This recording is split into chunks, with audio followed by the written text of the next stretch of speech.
And I better turn it on through my Twitch stream on here as well. It's me I should put and up my YouTube right thing on here. I'm fucking stupid, I'm telling you.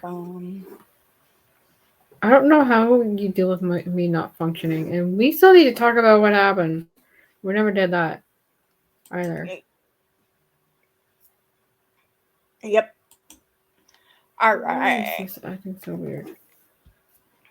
And let's see. I'm gonna tweet it out.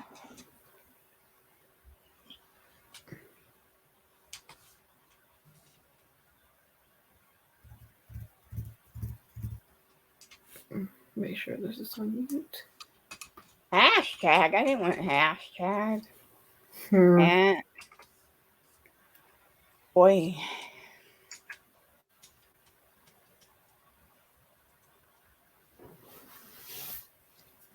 Ow.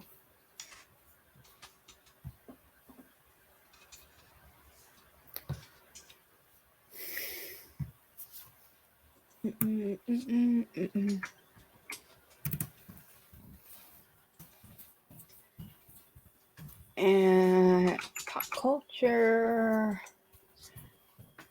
cyber, because he always comes in. Sherry.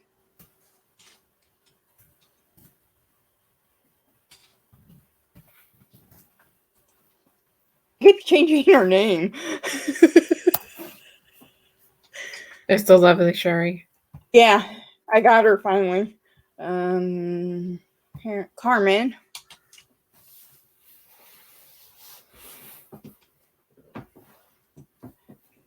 Mad Squirrel. And Justin. I don't think I'm missing anybody, but if I am, you can look and tweet it out.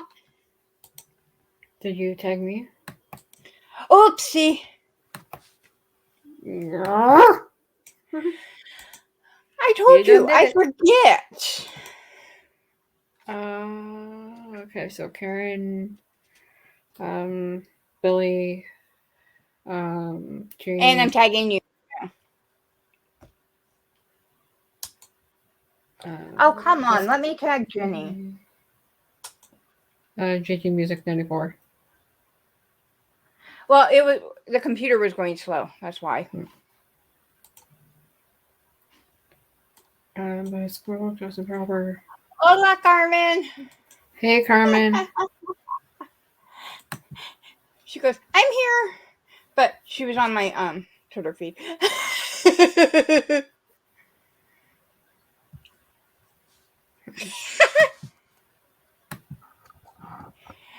And I'm going to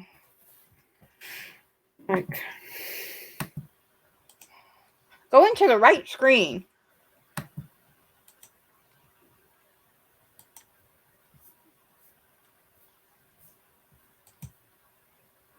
Hey, Billy. Hi, Billy. Hallie Barrie. Share screen. Why are you sharing screen? I'm supposed to be the one that's sharing screen. I'm only giving you that so you can read it. Okay, I'll stop sharing screen. Because remember, I have all the sci-fi, That's true. text, right? You don't. That's you only true. have a link. That's true. That's why we did this thing. The information is so much. I send you the link so you can read it. Well, at least this time I'll be able to read it, so everybody knows I'm prepared. Whew. Gosh darn it! Anybody else burning up? No, this thing is being stupid. I'm gonna turn on my fan. I'm gonna take off my shirt. I might have to turn my fan on, but we'll see. I should have made my fan over, but I didn't. I don't think I should have said that out loud, but who cares? I'm ahead. I mean, sure, take your shirt off, but you have to do it with the camera. I don't have a camera. Oh, wait, you're gonna have to take a picture of it. Oh my god. Bad Jenny.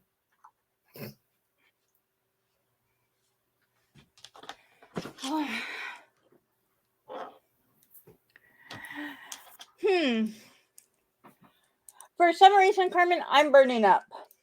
Don't ask. Right. All I've been doing is sitting in my computer room watching Making a Murderer. It's probably the shot. Probably. Or it's probably because we've had the heater on all day. Right, I'm going to take that part off. Damn, sorry, my back is itching. All right, dear. So, yes, we'll be talking about that later, Carmen. We'll be talking about that after Miss Hallie Barrie, because we got to do her first because she's the lovely Hallie Barrie. And you spelled her name wrong. No, I didn't. Yes, you did. No, I didn't. You and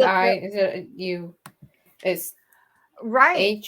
Halle, not I. Really? Because I put it in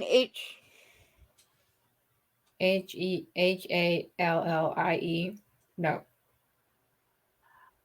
Wow, I've been spelling it wrong all day. And Barrie is spelled wrong too. I noticed. I just now noticed. I told you that in the chat. DMs.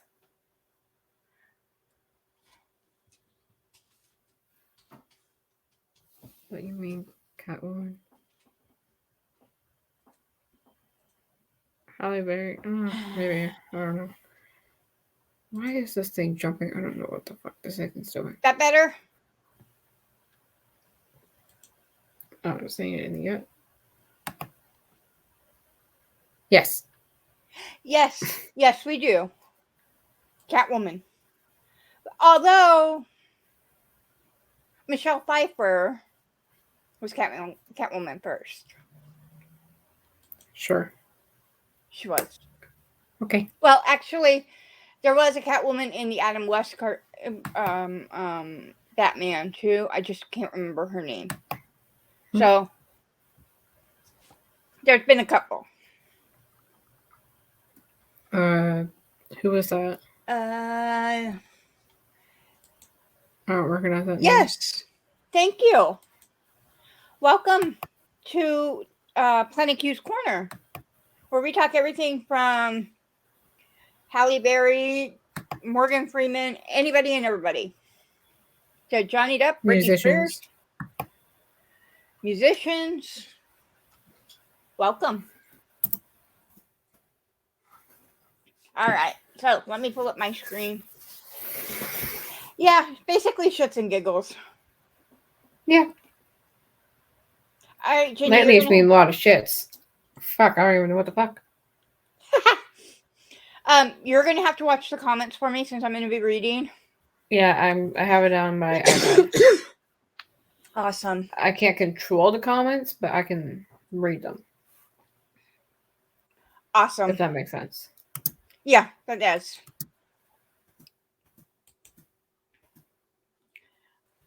All right. Ooh.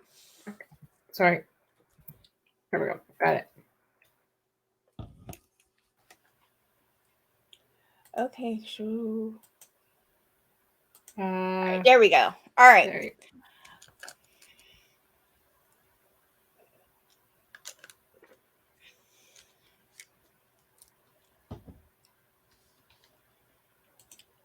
Yes, Carmen, not Amber Heard shirts, but we are going to be talking about her later on. Yeah.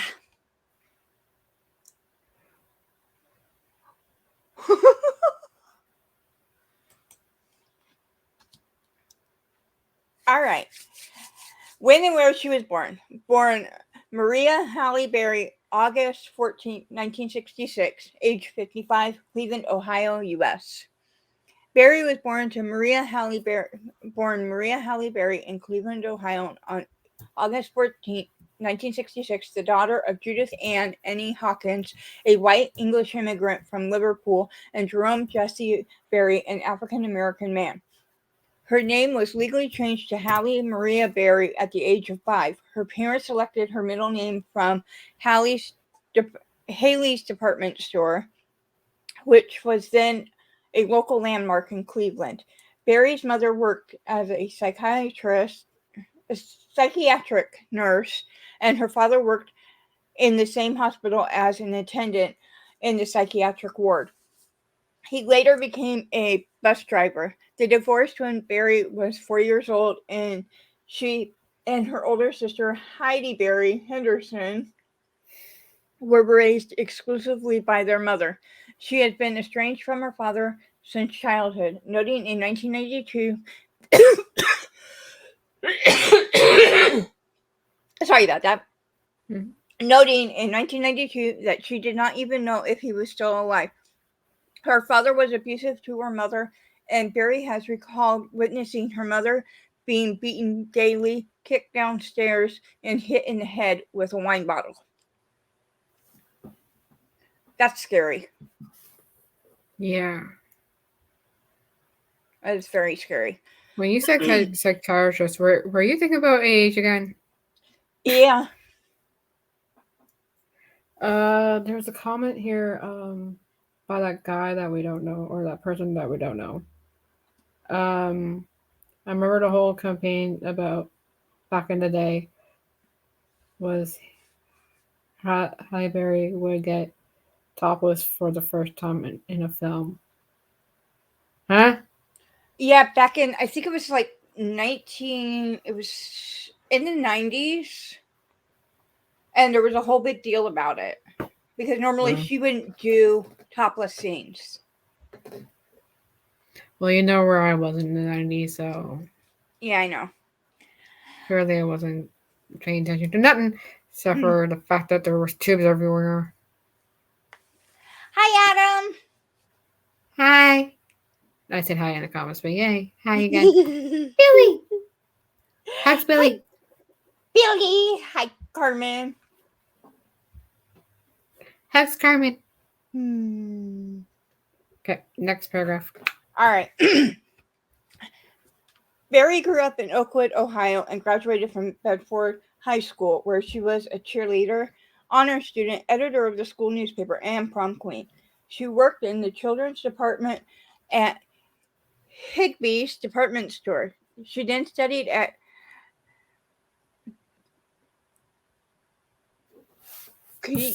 Cayuga Community College. I'm sorry if I'm butchering that.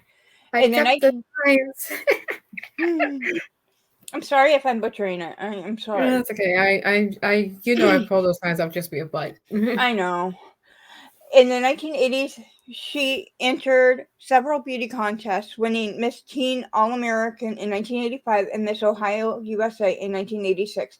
She was the 1986 Miss USA first runner up to Christy Fitchner of Texas. In the Miss USA 1986 pageant interview competition, she said she hoped to become an entertainer or to have something to do with the media. Her interview was awarded the highest score by the judges. She was the first African American Miss World entrant in 1986, where she finished sixth, and Trinidad and Tobago's Gazelle Larondo was crowned Miss Mm. World. I at least can say Gazelle. Yeah, probably better than me. I'm not even going to try. That's not even reading.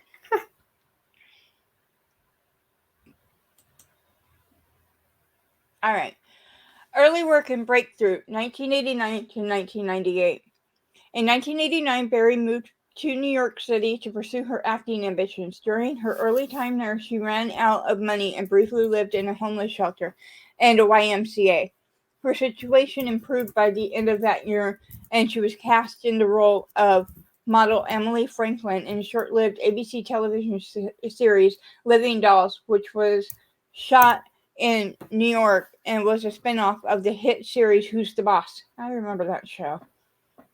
During the taping of Living Dolls, she lapsed into a coma and was diagnosed with type 1 diabetes. After the cancellation of Living Dolls, she moved to Los Angeles. Barrie's film debut was in a small role for Spike Lee's Jungle Fever in 1991, which she played Vivian, a drug addict. That same year, Barrie had her first co-starring role in Strictly Business. In 1992, Barrie portrayed a career woman who falls for the lead character played by Eddie Murphy in the romantic comedy Boomerang. The following year, she caught the public's attention as a headstrong biracial slave in the TV adaptation of Queen, the story of an American family, based on the book by Alex Haley. Barrie was in the live-action Flintstones movie, playing the part of Sharon Stone. I forgot she was in that one. Oh my god. Oh, I remember. I remember that movie. I just forgot that she was in it. A sultry secretary who attempts to seduce Bud Flintstone. That's the funny part, is she was sitting there trying to seduce John Goodman. Mm-hmm. And all I'm thinking is Roseanne. Because at that time, he was doing Roseanne. Mm-hmm. Barrie tackled a more serious role playing a former drug addict struggling to regain custody of her son in Losing Isaiah in 1995, starring opposite Jessica Lange. She portrayed Sandra Beecher in Race the Sun in 1996, which was based on a true story, shot in Australia, and co-starred alongside Kurt Russell in Executive Decision. Beginning in 1996, she was a Revlon spokeswoman for 7 years and renewed her contract in 2004. She starred alongside Natalie Giselle Reed in the 1997 comedy film Baps. In 1998, Barrie received praise for her role in Bulworth as an intelligent woman raised by activists who gives a politician, Warren Beatty, a new lease on life. The same year, she played a singer, Zola Taylor, one of the three wives of pop singer Frankie Lyman in the biopic Why Do Fools Fall in Love?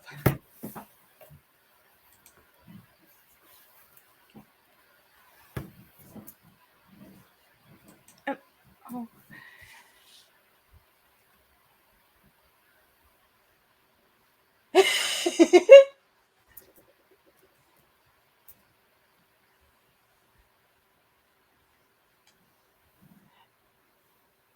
All right, next slide. Any comments?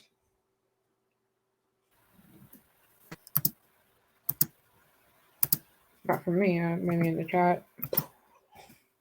Okay. Did you go on to this one already? Because I think you did. Which one? Because you went to early works. That's the one I'm on. That's the one I just did. You were supposed to do. Okay, so you did this one and you didn't tell me that you changed the slide already. Oh, I'm sorry. So, oh my god. I'm now on number 4. Okay. The only thing is with number 4. Hella girl. Well, think about it. It didn't match. What I was reading didn't match what's on the screen. I wasn't paying attention to the screen. I was paying attention to the fucking chat. Christ, we can't pull their shit together at all. Okay, can't we? I do this shit. Send you links to the fucking thing. Normally we have our shit together. Tonight is a wacky night. Well, last week was a fucking whacked up week too, so that's true. All right, number 4. Critical achievements 1999 to 2003. In the HBO biopic introducing Dorothy Dandridge, she portrayed the first African American woman to be nominated for the Academy Award for Best Actress, and it was to Barrie a heartfelt project that she introduced, co-produced, and fought intensely for it to come through. Barrie's performance was recognized with several awards, including a Primetime Emmy Award and a Golden Globe Award. Barrie portrayed the mutant superhero Storm in the film adaptation of the comic book series X-Men 2000 and the sequel X2 2003, X-Men The Last Stand 2006, and X-Men Days of the Future Past 2014. In 2001, Barrie appeared in the film Swordfish which featured her first topless scene. I knew I was right. I knew it was somewhere between the 90s and the 2000s. It was somewhere. See, I could have known that because I built this thing. But I built this thing back in December. That was 2 months ago. That's okay. At first, she was opposed to a sunbathing scene in the film in which she would appear topless, but Barrie eventually agreed. Some people attributed her change of heart to a substantial increase in the amount Warner Brothers offered her. She was reportedly paid an additional $500,000 for the short scene. Barrie denied these stories, telling one interviewer that they amused her and made for great publicity for the movie. After turning down numerous roles that required nudity, she said she decided to make Swordfish because her then husband, Eric Bennett, supported her and encouraged her to take risks. I gotta take a drink. Please hold. Oh my god, Frank. Oh no, what am I missing?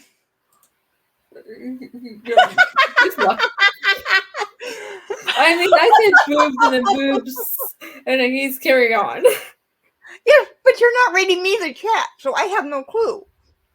Well, you can see it directly because you just can flip screen. I have to look on the friggin' iPad.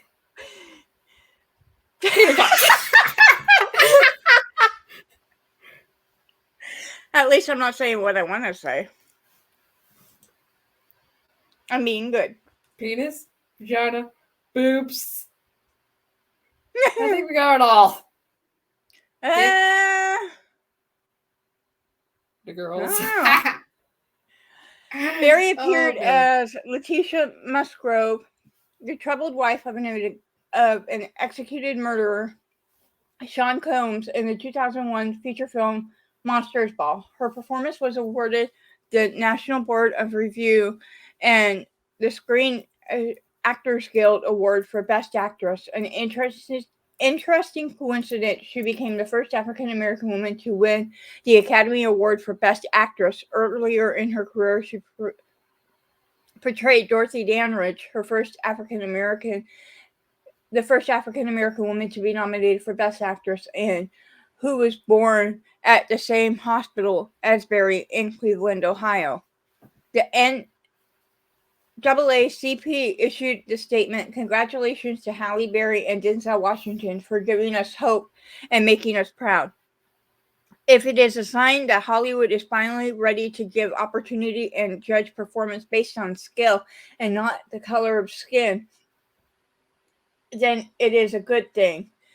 This role generated controversy. Her graphic nude love scene with a racist character played by co-star Billy Bob Thornton was subject of much media chatter and discussion among African Americans. Many in the African American community were critical of Barrie for taking the part. Barrie responded, "I don't really see a reason to ever go that far again. It was a unique movie. That scene was special and pivotal and needed to be there. And it would be a really special script that would require something like that again." Barrie asked for a higher fee for Revlon advertisements after winning the Oscar. Ron Perlman, the cosmetics firm chief, congratulated her, saying how happy he was that she modeled for his company. She replied, "Of course you'll have to pay me more." Perlman stalked off in a rage. In accepting her award, she gave an acceptance speech honoring previous Black actresses who had never had the opportunity. She said, "This moment is so much bigger than me. This is for every nameless, faceless woman of color who now has a chance tonight because this door has been opened." As Bond girl Genesita Jinx Johnson in the 2002 blockbuster Die Another Day, Barrie recreated a scene from Dr. No emerging from the surf to be greeted by James Bond as Ursula Andress had 40 years earlier. Lindy Hemming, costume designer on Die Another Day, had insisted that Barrie wear a bikini and knife as homage. Barrie had said of the scene, "It's splashy, exciting, sexy, provocative, and it will keep me still out there after winning an Oscar." According to an ITV News poll, Jinx was voted the fourth toughest girl on screen of all time. Barrie was hurt during filming when debris from a smoke grenade flew into her eye. It was removed in a 30-minute operation. After Barrie won the Academy Award, rewrites were commissioned to give her more screen time for X2. Read the paper. I have up. Mm-hmm. Good girl.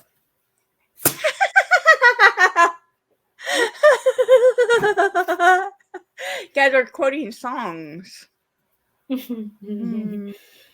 Well, She Bangs is Ricky Martin. No, I was just saying She Bangs because of what you said in the thing, and I wasn't quoting a song. Yeah, I know, but they're song titles. I know. I was just, I was being dirty, and you're just trying to make it clean, like fucking hell. I'm not. I actually, She Bangs is not a very clean song from Ricky Martin. Okay, and You Got Skills is not very clean either from All For One. Hang on. Quoting songs when I'm just not, then you make it clean. We're funny today, aren't we? Yes, we are. She starred in the psychological thriller Gothica opposite Robert Downey Jr. in November 2003, during which she broke her arm in a scene with Downey, who twisted her arm too hard. Production was halted for 8 weeks. Bad boy. Bad, Robert. Very bad. Bad. It was What the fuck? Why are you friends with this dude? What the fuck? No. Fuck. It was a moderate hit at the U.S. box office, taking in $60 million. It earned another $80 million abroad. Barrie appeared in the new metal band Limp Bizkit's video for Behind Blue Eyes for the motion picture soundtrack for the film. The same year, she was named #1 in FHM's 100 Sexiest Women in the World poll. Next slide, please. I was paying attention this time. Got it. You like how I sent you the link now? Mm-hmm. Yes, I do. Okay, so break after every pair point. How about that? That's what I'm trying to do. Plus, clear my throat. Okay.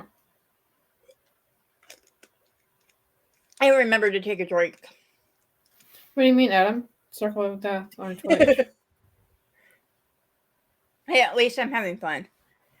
No, I'm trying to understand what Adam's saying on Twitch. The comments. Huh. I don't know what he means. I'm wondering if he's talking about a video game. Adam, are you talking about a video game? A 1 yes, a 2 no. Twitchy, that's what she said. Oh my god. I mean, I'll start glitching in a second, but you know. Oh, okay. Varying success. 2004. You can take that any way you want. Sorry. Varying success. 2004 to 2013. Barrie starred as the title role in the film Catwoman, for which she received $12.5 million, and is widely regarded by the critics as one of the worst films ever made. She was awarded the Worst Actress Razzie Award for her performance. She appeared at the ceremony to accept the award in person while holding her Oscar from Monsters Ball, with a sense of humor, considering it an experience of the rock bottom in order to be at the top. Holding the Academy Award in one hand and the Razzie in the other, she said, "I've never in my life thought that I would be up here winning a Razzie. It's not like I ever aspired to be here, but thank you. When I was a kid, my mother told me that if you could not be a good loser, then there's no way you could be a good winner." I'm not laughing at that. I'm laughing at the fact that she actually took her Oscar to the Razzie Award to accept the Razzie Award for worst performance.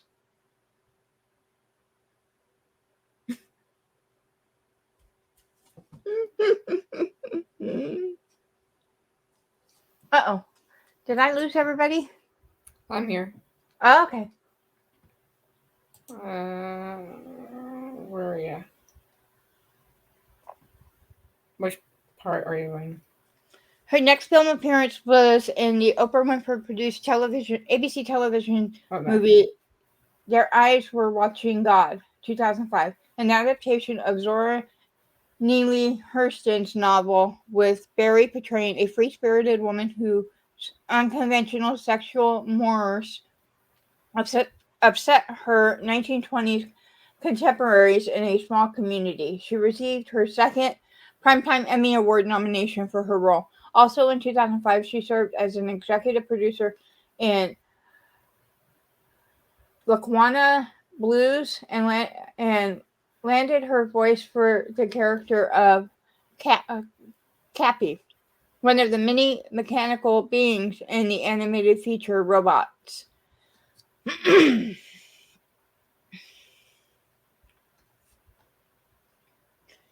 In the thriller Perfect Stranger, 2007, Barrie starred with Bruce Willis playing a reporter who goes undercover to uncover the killer of her childhood friend. The film grossed a modest $73 million worldwide and received lukewarm reviews from critics who felt that despite the presence of Barrie and Willis, it is too convoluted to work and features a twist ending that's irritating and superfluous. Her next 2007 film release was the drama Things We Lost in the Fire, starring Benicio del Toro, where she took on the role of a recent widow befriending the troubled friend of her late husband. The film was the first time in which she worked with a female director, Danish Susan Berer, giving her a new feeling of thinking the same way, which she appreciated. While the film made $8.6 million in its global theatrical run, it garnered positive reviews from writers. The Austin Chronicle found the film to be an impeccably constructed and perfectly paced drama of domestic and internal validity, and felt that Barrie is brilliant here, as good as she's ever been. Sorry for the pauses, guys. I'm saying the words inside my head before I say them so I get them right. Or we can use this sign right here. Words. Right next to this one.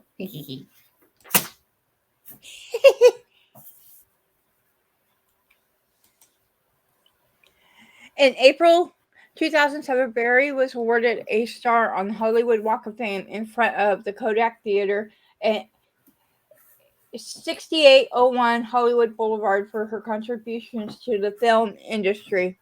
And by the end of the decade, she established herself as one of the highest paid actresses in Hollywood, earning an estimated $10 million per film. Huh. Maybe she should have been the leading lady in. She should be a leading lady in anything that dipshit is in. She should. Well, what I was going to say was maybe she should have been the leading lady in Rum Diaries. That's literally just what I just said. I know. But you were cutting me off. Yeah, but I was saying the same thing you said. So, like. Yeah, I know. God damn it. You know, you and I have to do this. It's our banter. Yeah.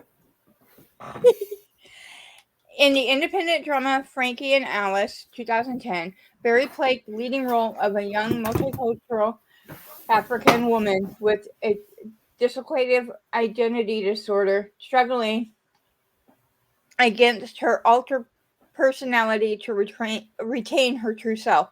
The film received a limited theatrical release to a mixed critical response. The Hollywood Reporter nevertheless described the film as well-wrought psychological drama that delves into the dark side of one woman's psyche and found Barrie to be spellbinding in it. She earned the African American Film Critics Association Award for Best Actress and a Golden Globe nomination for Best Actress.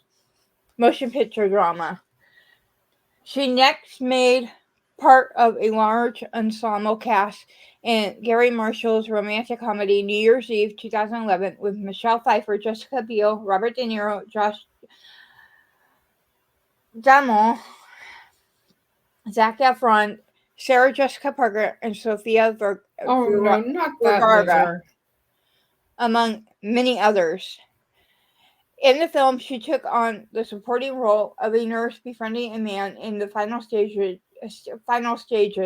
De Niro. While the film was panned by critics, it made up to 142 million worldwide.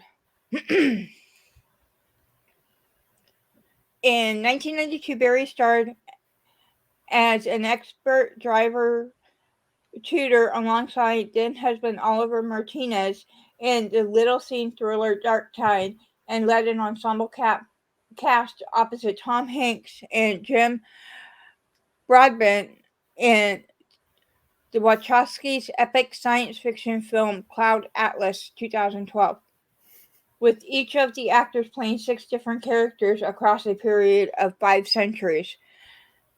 Budgeted at the amount of 128.8 million, Cloud Atlas made 130.4 million worldwide and garnered polarized reactions from both critics and audiences.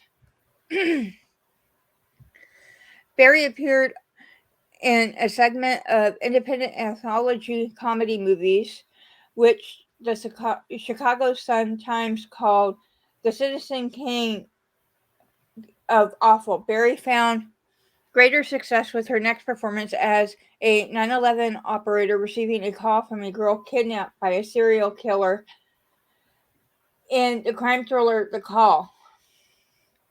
Barrie was drawn to the idea of being a part of a movie that was so empowering for women. We don't often get to play roles like this where ordinary people become heroic and do something extraordinary.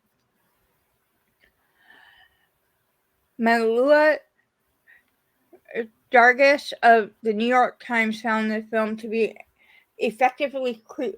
effectively creepy thriller, which reviewer Dwight Brown felt that the script gives Barrie a blue-collar character that she can make accessible, vulnerable, and gutsy. The Call was a sleeper hit, grossing $68.6 million around the globe. And it was also produced by WWE, and it also starred David Otunga. Interesting that I know those facts, right? Adam said something. If I remember right, she was involved in a hit and run and she drove away and it really hurt her career, which was BS.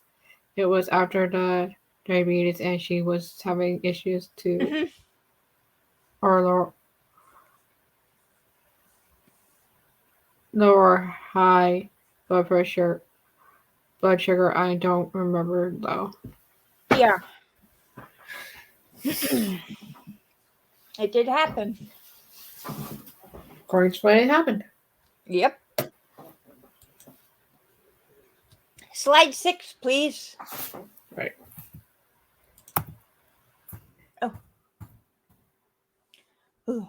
Continued acting and producing, directing. 2014 to present. Go ahead, Jenny. No, I made a mistake. Oh, okay. How many times I hit enter? In 2014, Barrie signed on to star and serve as co-executive producer in the CBS drama series Extinct. Exam. Extinct. I'm going to call it Extinct because that's what it was supposed to be. Where she took on the role of Molly Woods, an astronaut who struggles to reconnect with her husband and android son after spending 13 months in space.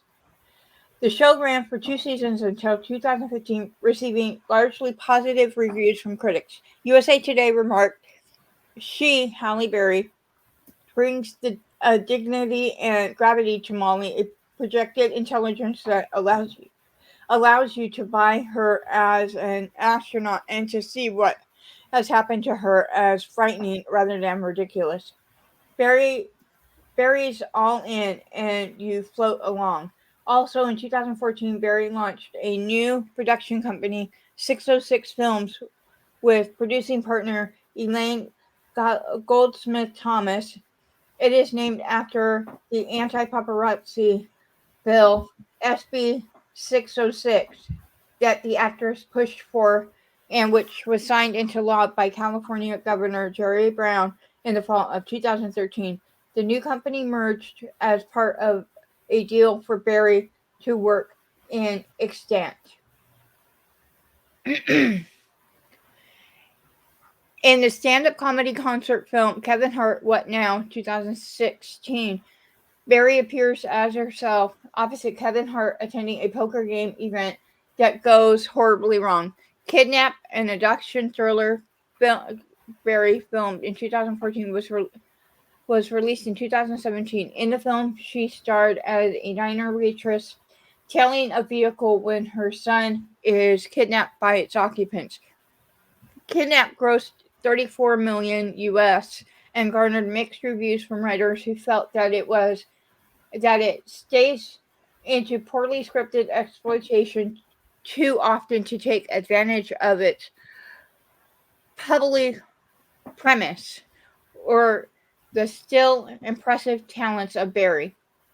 She next played an agent employed by a secret American spy organization in the action comedy sequel to Kingsman, The Golden Circle, in 2017 as part of an ensemble cast consisting of Colin Firth, Taron Egerton, Mark Strong, Juliana Moore, and Elton John. While critical response towards the film was mixed, it made US $414 million worldwide. Alongside Daniel Craig, Barrie starred as a working-class mother during the 1992 Los Angeles riots in Dance Gemez's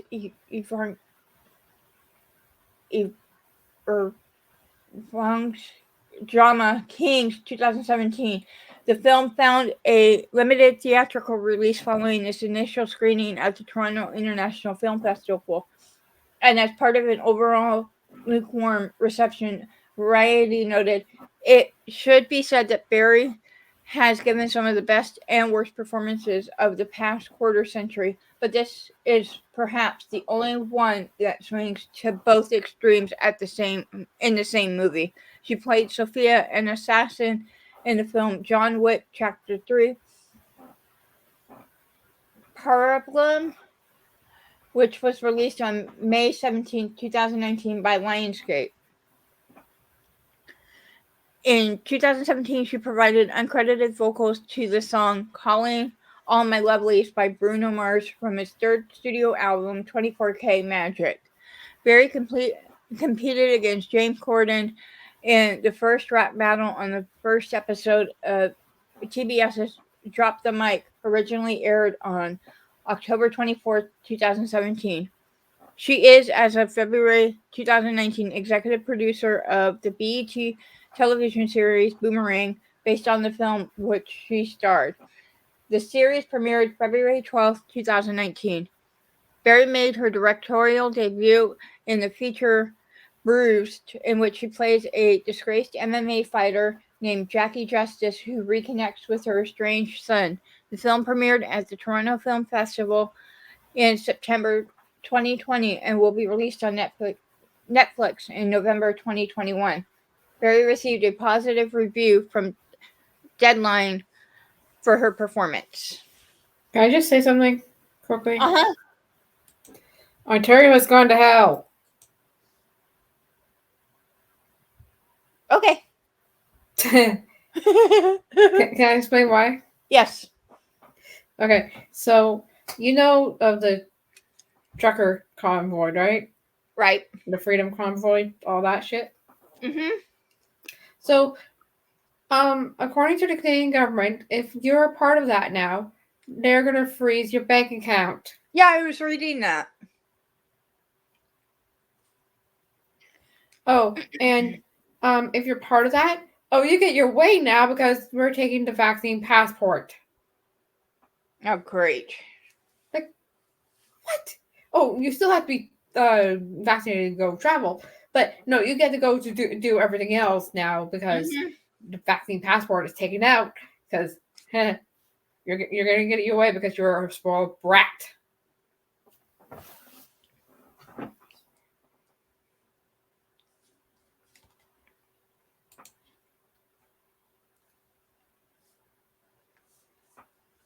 I mean, yeah, you're not wrong, Adam.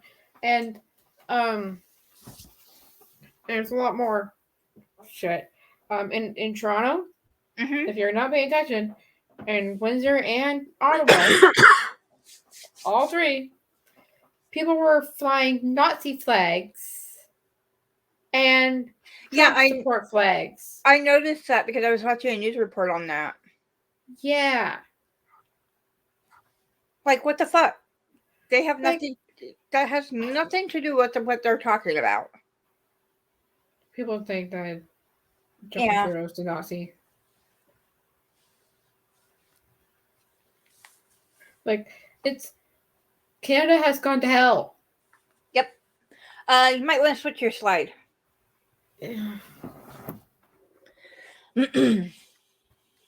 Like, I am fed up. Adam said, it's sad I have a passport for 2 years now and can't use the damn thing because the flu craziness going on. Yes! Yes, it is sad. I have a don't 10-year have passport and I can't use it. I used it once. Well, once multiple times, if that makes sense. Like, I flew out there and it's just like, a continuation type of thing. You know? I don't have a passport. I just can't leave the state. You can leave the state. You can fly around all through America. You just can't leave America. You have to in California you have to have a real ID to even be on a train or be on a plane.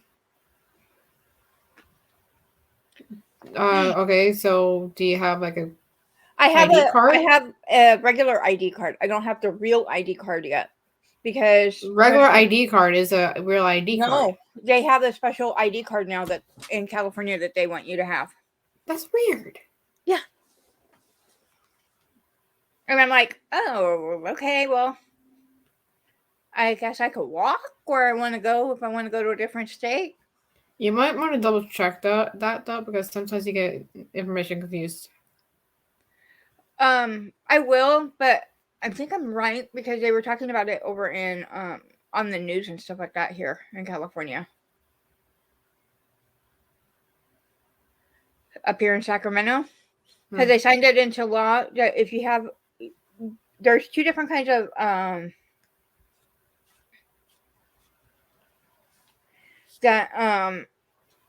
there's two different kinds of IDs.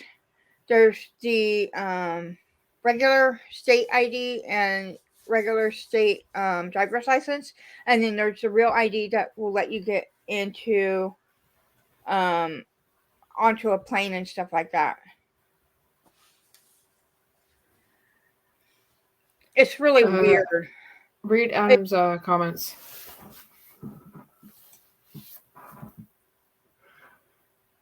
Yeah, exactly, Adam. And that's the thing is a lot of us U.S. citizens can't afford to get the real ID. Yeah, It is. It is tied into your state ID because it's now they have it going the long way instead of the regular way. So he knows what I'm talking about. It's really weird because they have like a holographic picture on it and stuff like that now, and it's supposed to make it harder for somebody to steal it. Really weird. All right, so back to Hallie. I'm just looking this up because I'm just really curious about how it's different between an ID card. I don't know. It's just something that the U.S. government's starting to do it. Yeah, it's harder to make. It's harder to make them fake because the way it because they're trying to stop fake IDs and stuff like that. So they're trying to make it even harder for people to make fake IDs. See, in Canada, I won't show mine, but with ours, we have the picture on top, and then we have the hologram picture in the bottom corner.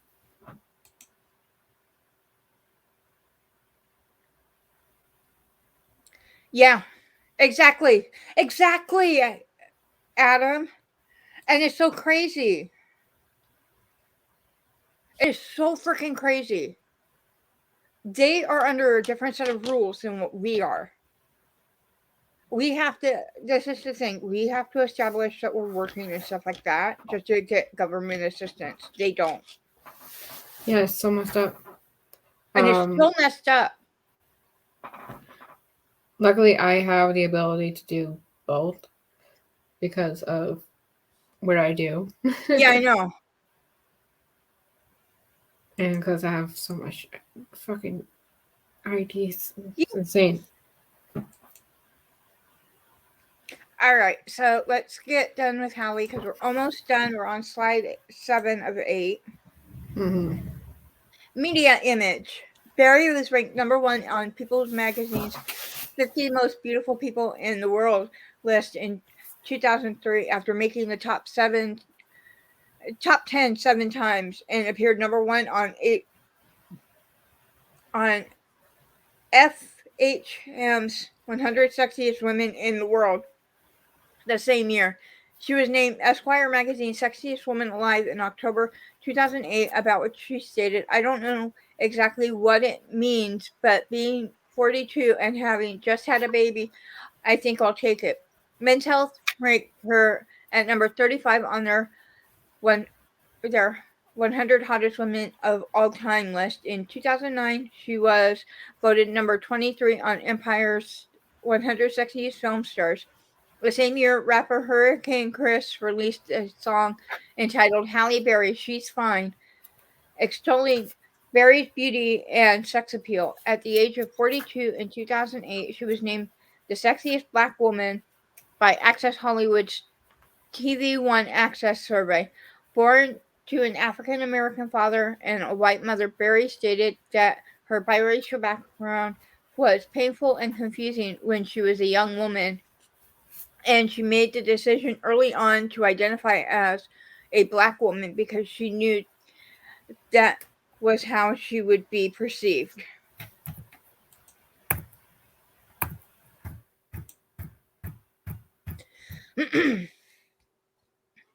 Personal life.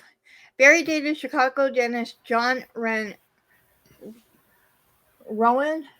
from March 1989 to October 1991. In November 1993, Rowan sued Barrie for $80,000 in what he claimed were unpaid loans to help launch her career. Barrie contended that the money was a gift, and a judge dismissed the case because Rowan did not list Barrie as a debtor when he filed for bankruptcy in 1992.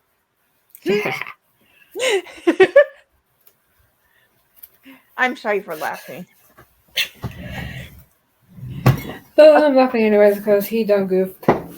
Exactly. According to Barrie, a beating from a former abusive boyfriend during the filming of the last Boy Scout in 1991 punctured her eardrum and caused her to lose 80% of her hearing in her left ear. She has never named the abuser, but said he was someone well known in Hollywood.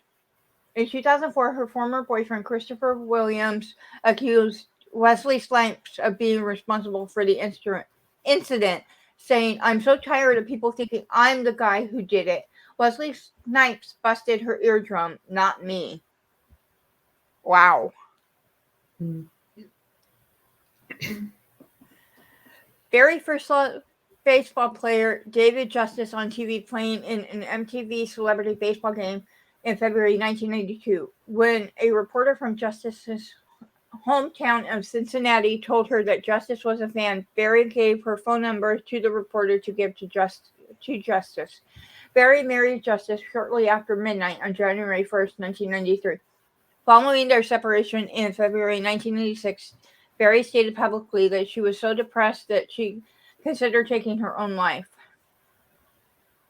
Barrie and Justice were officially divorced on June 24th, 1997. In May 2000, Barrie pled no contest to charges of leaving the scene of a car accident and was sentenced to 3 years probation, fined $13,500, and ordered to perform 200 hours of community service. There's the car accident that Adam was talking about. Yep. Barrie married her second husband, singer-songwriter Eric Bennett, on January 4th, 2001. Following a 2-year courtship, Bennett underwent treatment for sex addiction in 2002, and by early October 2003, they had separated. The divorce was finalized on January 3rd, 2005. Another short marriage. Yep. In November 2005, Barrie began dating French-Canadian model Gabrielle Aubry, whom she met at a Versace photo shoot. Barrie gave birth to their daughter in March 2008. On April 30th, 2010, Barrie and Aubry announced their relationship had ended some months earlier. In January 2011, Barrie and Aubry had become involved in a highly publicized custody battle centered primarily on Barrie's desire to move their daughter from Los Angeles, where Barrie and Aubry resided, to France, the home of French actor Olivier Martinez, whom Barrie had started dating in 2010 after they met filming Dark Tide in South Africa.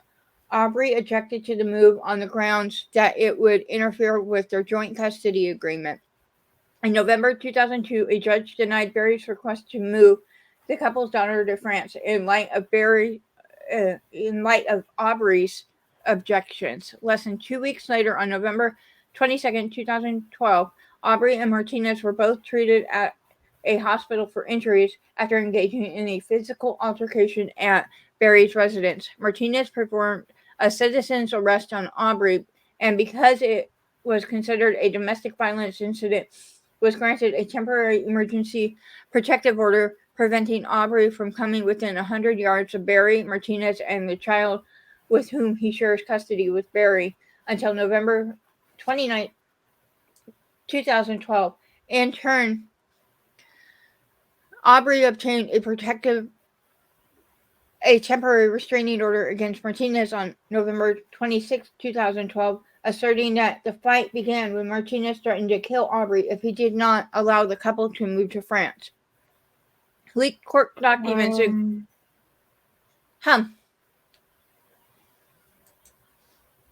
Okay, yeah, okay, I got it now. Sorry, I got confused.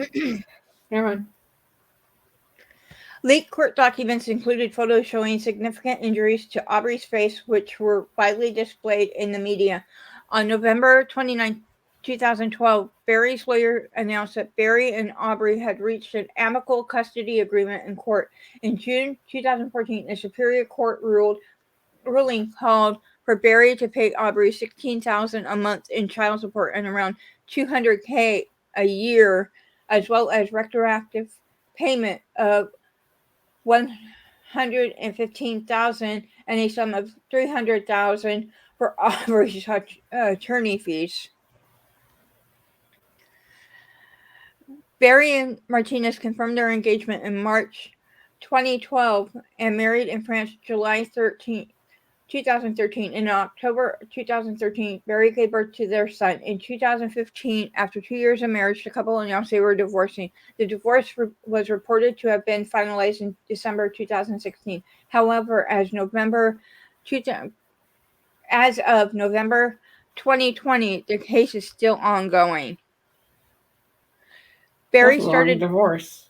yeah. Barrie started dating Grammy-winning American musician Van Hunt in 2020, which was revealed through her Instagram. Done, done. Wow. Yeah. All right, I'm going to be right back. I got to go use the little cues room. Okay. I'm going to I mute. entertained the chat. And she muted.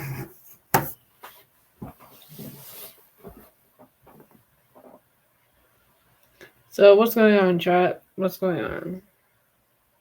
There's 6 people here.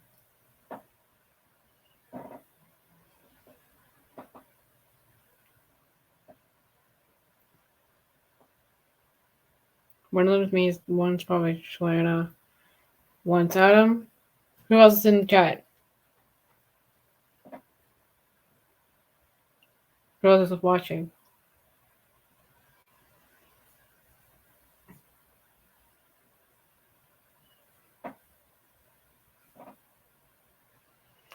Hey, Billy.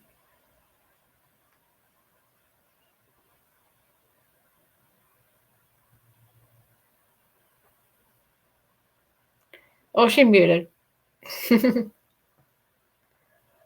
herself.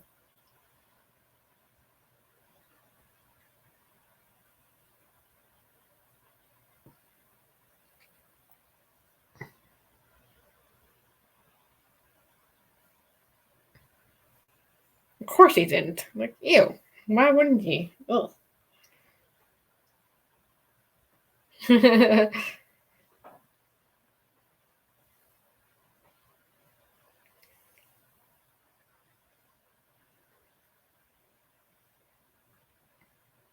No, it says 7 people are watching.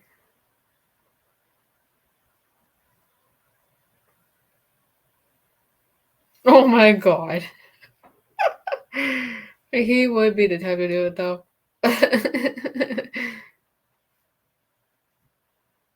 Super Harry Potter style.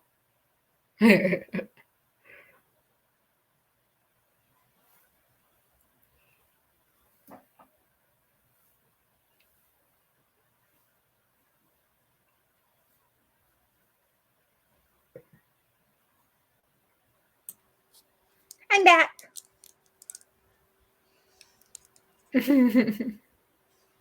All right. Aww. Puppy. Puppies. All right. What subject do you want to talk to now? About yeah. So, do you want to do Brittany or do you want or Johnny? One's Brittany, 2 is Johnny. Brittany is 3 pages long. Okay. So you want to do Brittany that's first? How far. Okay, sure. Want to do Brittany first since we have a lot to cover with JD? Yeah, hang on. All Let right. me just scroll to the top here. Britney Spears, Adam. Britney Spears. Page 21. You get to read. Oh, fuck. Hey. You're asking me to read? Hey. I just read a whole slideshow. Yeah, I need a break. I know. I'll just sum it up, okay? It's a lot. This one.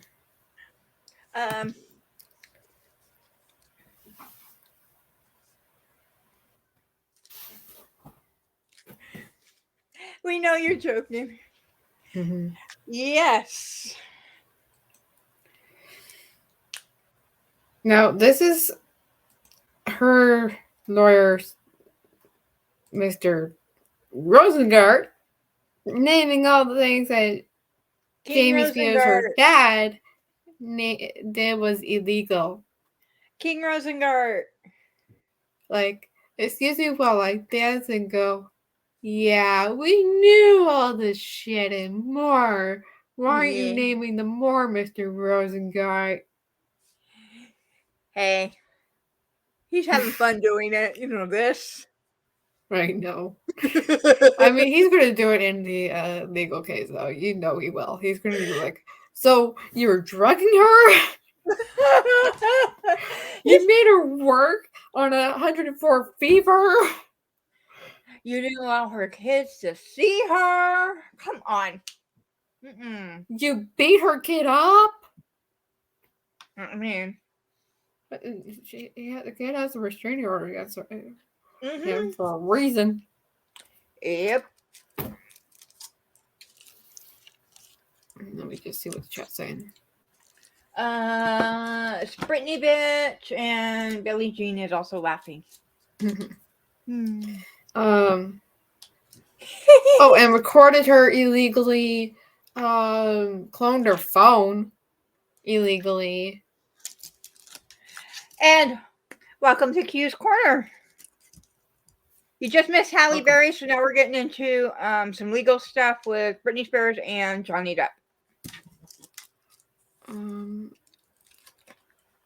Okay.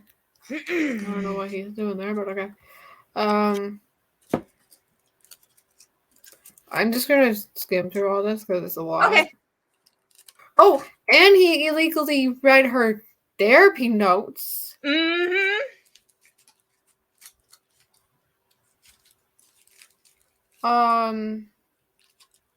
Decided who she can date illegally too. Like what? Yep. Asked the security team to, like, he'll put drugs in an envelope. Mm-hmm. God knows what, and get the security team say she's not allowed to go anywhere until she takes these medications. Yep. They don't know what they were. She didn't know what they were. Who the fuck knows who knew what they were? No. I mean, they didn't know what they were supposed to be giving her. They aren't a doctor. Maybe we should be cautious about this person, I think. I have no idea. Okay. Oh, got it up finally. Anyway, back to the fuckface thing. Anyway. Listening noises in her bedroom. We already talked about that.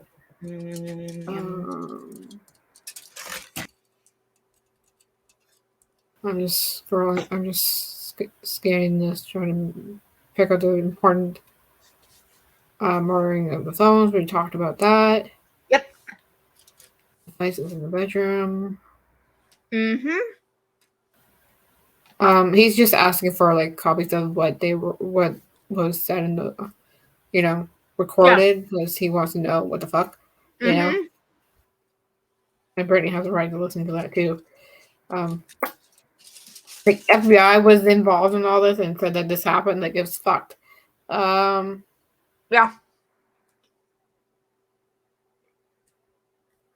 What I'm wondering, because he's meticulous, King Rosengart is meticulously going through everything right now to get more evidence and stuff like that. Mm-hmm. What I'm wondering, and go with me here, is when he gets a hold of the recording devices and stuff like that, and he sees what everything, the fact that they recorded client attorney privileges when she was talking to her attorney, the old one, not him. Well, she wasn't even allowed. Okay. Let me just correct you on that. Okay, she wasn't even allowed to talk to her attorney. Her old one. She wasn't allowed to talk to her attorney at all. She wasn't allowed to talk to anyone. I thought she was supposed to. I thought she was talking to Sam Ingram. No. Anytime she tried, her dad would be like, "No, I have to talk to her. Talk to him." What's the point of her having an attorney then? Because it If wasn't she's her not allowed, attorney in the first place. right? But what? But you see what I'm saying? What's the point in her having somebody that she's supposed to be able to talk to if she can't talk to him? You see what I'm saying? But but if you think about a narcissist and what a narcissist will do, because we talked Right. about narcissism last week, Right.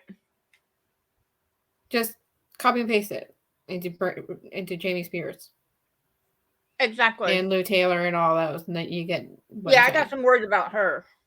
Bitch face. So do I. We need to talk about that. I know. Anyway, back to the fuck face this thing is. I'm still listening. I'm just walking around the room for a second. Facing. Turning the microphone.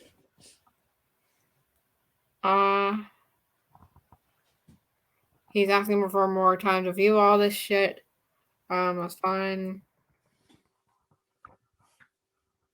And they got into arguments over it. Okay. As you know. Okay. And now we're just getting past these shit. Has he finally gotten to where he's been naming you know who? Not yet. Not I yet. think he's gonna do it. Like, this is just like stuff he's asking for. He's not just evidence stuff. He's not, going for evidence. Like naming the evidence and all that. He's just asking for evidence. Okay. This is just asking for it. But of course, they have to do it through the court because if they go to them directly, they'll just stonewall them. Well, I'm just waiting for that shoe to drop on the other one. You know who I'm talking about. Yeah. Let's talk about Johnny Depp. All right, let's get into Johnny.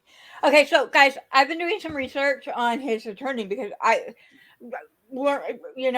just hearing her name, I knew her name from somewhere, and I couldn't place where I knew her. And I'm so glad I'm doing this research because I'm listening to Making a Murderer on Netflix, and oh my god, she has debunked the whole case in the prosecution on that show. Yeah, they framed him, right? Yes. They framed him in 1985 for the rape, and now they framed him again for this murder. Mm-hmm. And I have a theory on who did it, but I'll tell you in backstage because I don't want to broadcast it because I don't want to get sued. Let me guess. Either one of the cops? No. Not a cop. Somebody that knew. But like I said, I still haven't gone through all of it. I still gotta. Yeah, it's somebody that she knew. Oh. She knew the person. Anyway, continue about the lawyer. Anyway, so I have a real interesting question for Laura B. Because you know how they just put out the thing that only the text messages from Johnny and Amber are going to be able to be used. Yeah, that was the whole entire point. My question is, what about the text messages that Josh Drew sent to Amber with the knives? Oh, that needs to be brought up. Threatening Johnny. That needs to be brought up. Because I'm going to ask Laura B. I don't want to ask her tonight. I'm going to ask her tomorrow. Because today's all about Johnny. Yeah, but then we are going to talk about the other stuff. Yeah. And then, so I'm going through and I'm listening to Kathleen, discuss this case and stuff. She's found holes in the whole the prosecution's case all the way through. Mm-hmm. Not just for Stephen Avery, but for Brendan, his nephew. I mean, I found it when I was watching it. I still gotta watch. I'm gonna rewatch it because, I think I can find more holes now that I have more knowledge of this shit in my head. Mm-hmm. And the thing is I'm listening to it. I just started it yesterday, but I'm already on season 2. And I'm listening to it, and I'm going, well, for one, the kid didn't have a lawyer, and he was 16, for one. Mm-hmm. 2, he's mentally underdeveloped. Okay, we don't need to be talking about that right now. I know. But what I'm saying is Kathleen's disproving everything. Mm-hmm. Why haven't we gotten these people out of prison yet? Because the system is not letting her get them out. The system is broken. Yeah. I've been Now saying this for my entire time of talking about exactly. true crime, but you know. But now she's on Johnny's case. Mm-hmm. And I cannot wait to see what she does to Amber. Because Can we just watch her just blood kick her? Like, come on, we all know that's going to come. We know that she's going to get up when Amber's on that stand and she's going to talk. And she's going to drill her. She's going to basically do the equivalent of a drop kick. Yes. Actually, she's going to do the equivalent of a belly to back suplex. And it's going to be fun to watch. No. Okay, I'm going to bring up an AC/DC reference only because it's funny, okay? I know. Only because it's fucking funny. This one only. Malcolm suggested to Angus one day that he would put Angus in the cannon if he could. And fire him off. Right. Only if he could. Kathleen would do that to Age.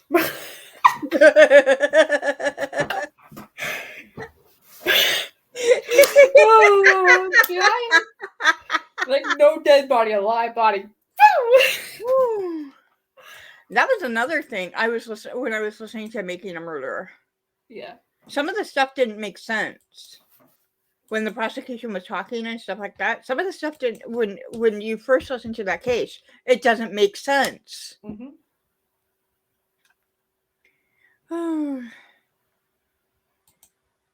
But yeah,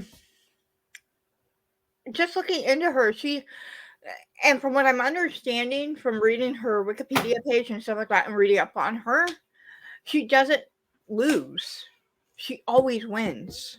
Yeah, because she picks the cases that she can win. Exactly. She only takes the cases. Doing. Yeah, she only takes cases that she knows she's going to win. Mm-hmm. So this is the perfect person to have with Bin Chu, right there at the table. I kind of wish I was like in the car. I could get into the car and go, "Come on, do it, do it!" I know, right? Come on, do it! I wish it was televised. Right. We will all be screaming to the screen, go, "Do it, motherfuckers! Do it!" With this other guy, Kathleen, get her!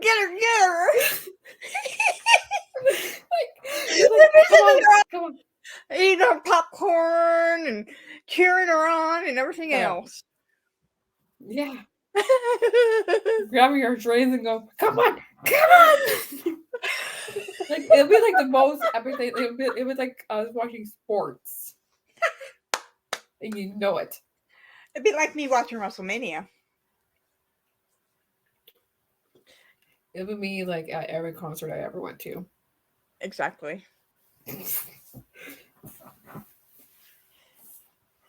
So come on, do it. Exactly. So, the award. So Johnny was. Hang on, let me grab the pictures. I got pictures. Yay! Picture time! I didn't get the video because I know we're not allowed to show our videos, but I got pictures. If you guys want to go see a video of Johnny accepting the award and talking about us, go over to Rob Rules. That one is Les also posted it. Oh. You didn't know about that? No. Let me double check just to make sure. Because I think that's the one I watched. I thought he put a video up of Johnny accepting the award.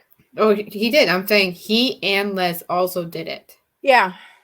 I'm not saying he didn't do it. I'm just saying two people did. Yeah. And also, come geek some. Maybe it was Cookies. No, it was Les that did it. The Hmm. one I watched. Okay, anyway. Anyway, Back to the farm of the things I was doing.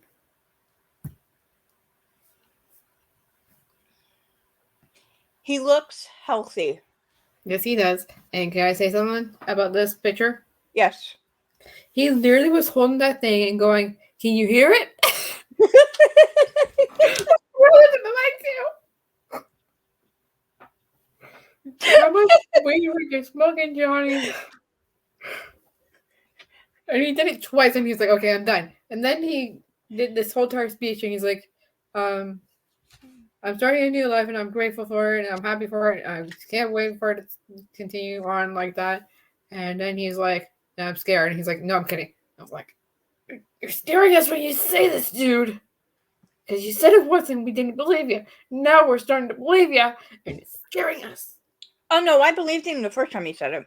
Oh, I know, but I'm just, talking about the other people I that didn't know. believe. I believed him the first time when he said it. I'm just like, come on, dude, don't do this to us. What are you scared of, Johnny? There's nothing to be Scaring scared us. of. We're not stalking you or anything. We're just making sure that you're okay. Mm-hmm. I know we're near that one. The shack.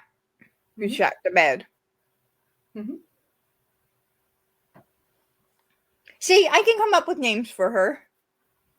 You're using names that already are used, anyways.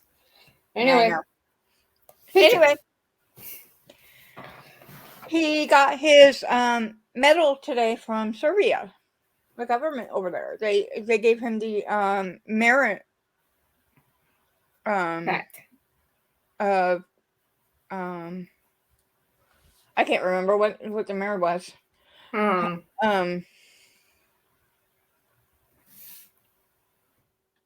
It was Oh.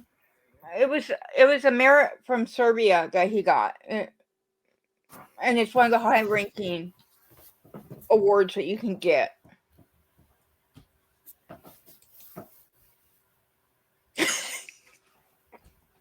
Frank, Adam. Oh my God, that's a touchy subject. Touchy. But look at that sweet hug. I know. And so he got the Congressional Medal of Merit from Serbia today. Mm-hmm. Minamata came out in theaters for a limited release here in the U.S. Not in Canada. From last Friday to the 17th. Not very long. But it's still something.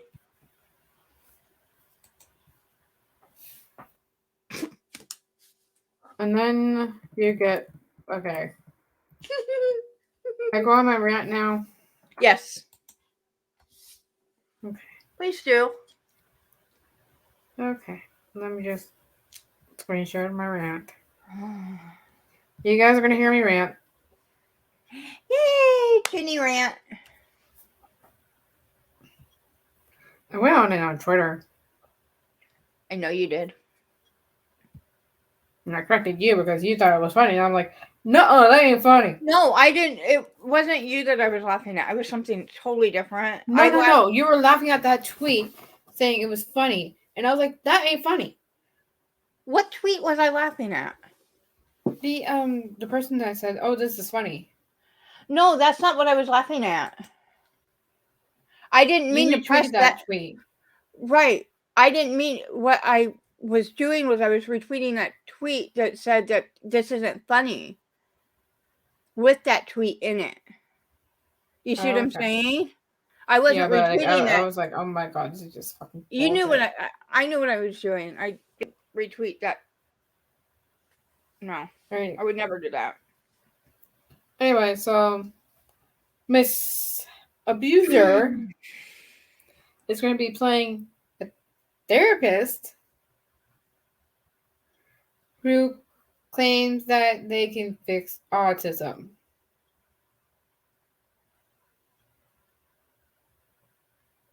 I You don't this fix is autism.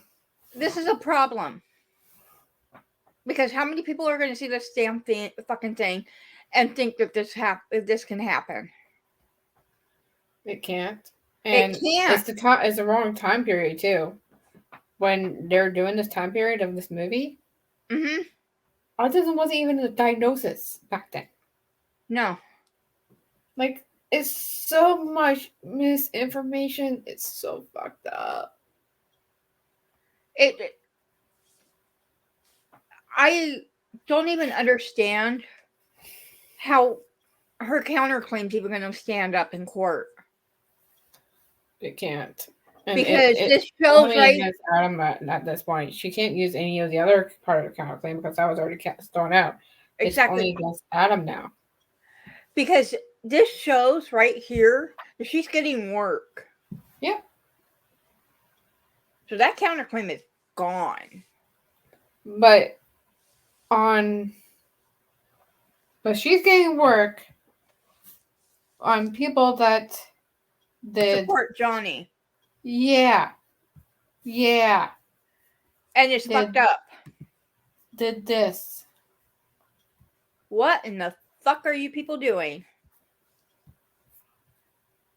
Because it's like, okay, for one, you're supporting an abuse victim, but now you're employing an abuser. That's not very fair. You either stand with him or you stand with her. You can't stand with both. These people around Johnny, yeah, are the producers of this fucking film. Exactly. You cannot stand with him and work with him if you're going to support her. And these motherfuckers made Puffin. I mean, it was these motherfuckers. And he just signed for season 3. And see, now they're making him work with his ex. The same place with his abuser again.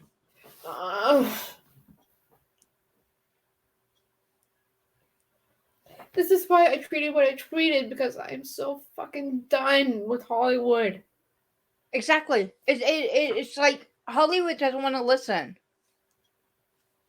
I'm fucking done. And people are going to be sitting there in 2 months. People, we have 2 months. Just under 2 months. Well, it's the 15th. The court case starts on the 11th of April. Yeah, it's the 16th here. So it's just under 2 months. Yeah, well, I know. Math. I know. I hate math. Okay? I think what about 30, let's guesstimate about 39 days, 40 days? I did the math for you, so there you go. Okay. Because there's 31 days in March. Mm-hmm. And then we have, a week and a half to get to the trial, which is on the 11th of April. As soon as you hit the 11th of March, we're in a month. Right. I'm on California time. I'm sorry. I'm still in the past. I'm on Eastern. But we have a month and some change. Let's put it that way. Mm-hmm.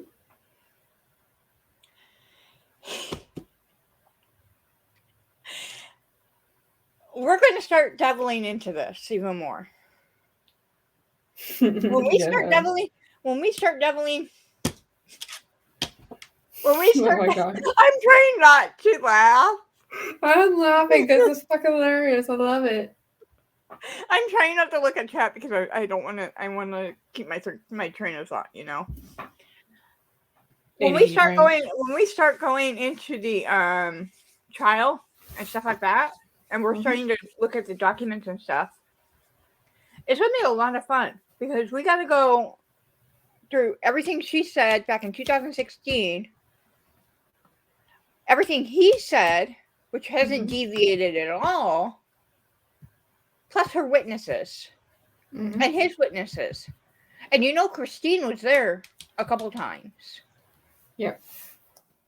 And his big sister hated Amber. Mhm. And when we're going through all of this, it's going to be eye opening because we're also going to be using Nick Wallace and his documents and his from the court case in the UK. Mhm. I'm looking at that. Now remember, people, in the UK and in the US, she was only a witness in the UK, so she didn't have a scope of discovery. But here in the US, she is the defendant. So the scope of discovery, he can go through everything. Mhm. And how much you want to bet Kathleen got a hold of her devices and stuff when Ben Chu got them? He gave them to her, Yep. and they Yep. went through everything, Yep. and they found everything, including Yep. Toronto. I'm Yep. telling you, they found Toronto. Mhm. We're going to hear that at that trial. Hopefully, because sometimes, okay, so just I can contest this is true. Sometimes with the old phones, especially with the 6, things get lost forever. With the True. 6, for sure. This True. iPhone 6 was garbage. Yeah. All the newer phones, no, but the iPhone 6, it's a toss away.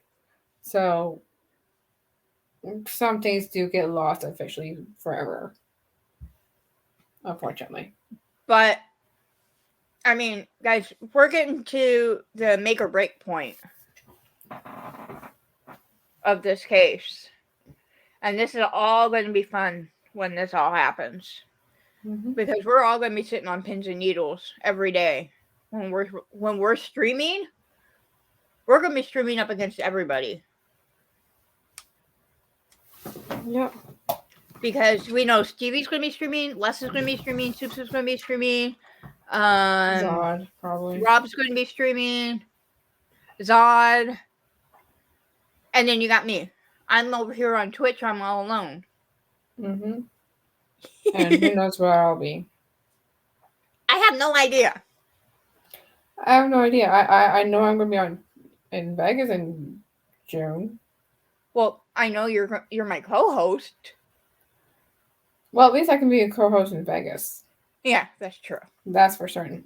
That's for sure. But we'll be on the same time zone too, so it won't be too hard. No, you'll be an hour ahead. Vegas is 3 hours behind me, and you're 3 hours behind me. Oh, I didn't realize Nevada was considered West Coast. It is. It's right beside California. Well, I know that, but because we have Mountain Standard Time too.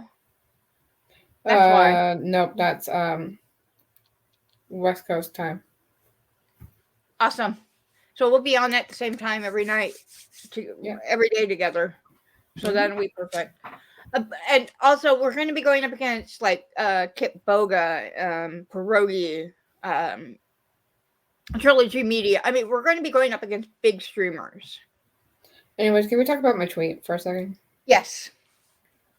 So, I was feeling very angry about what was going on with this thing. So I was like, New Low Hollywood, don't go support a guy and working with the guy, then work with his abuser and work on a movie about fixing autism. Newsflash, it can't be fixed. I have ADD, and that can't be fixed either. Hollywood, fuck off. Yep. Exactly. Add more anger and more yelling, and you get what I'm trying to say. Yep.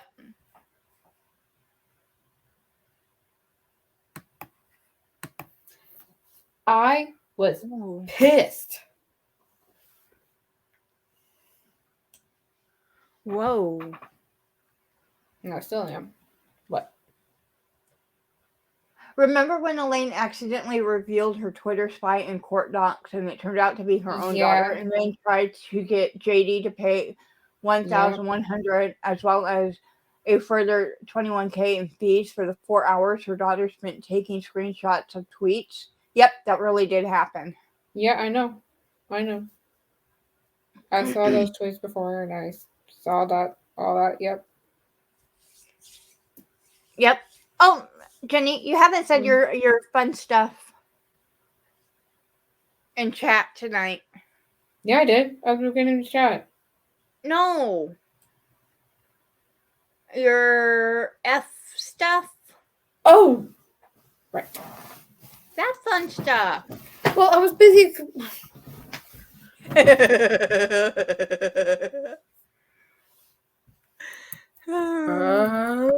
Busy.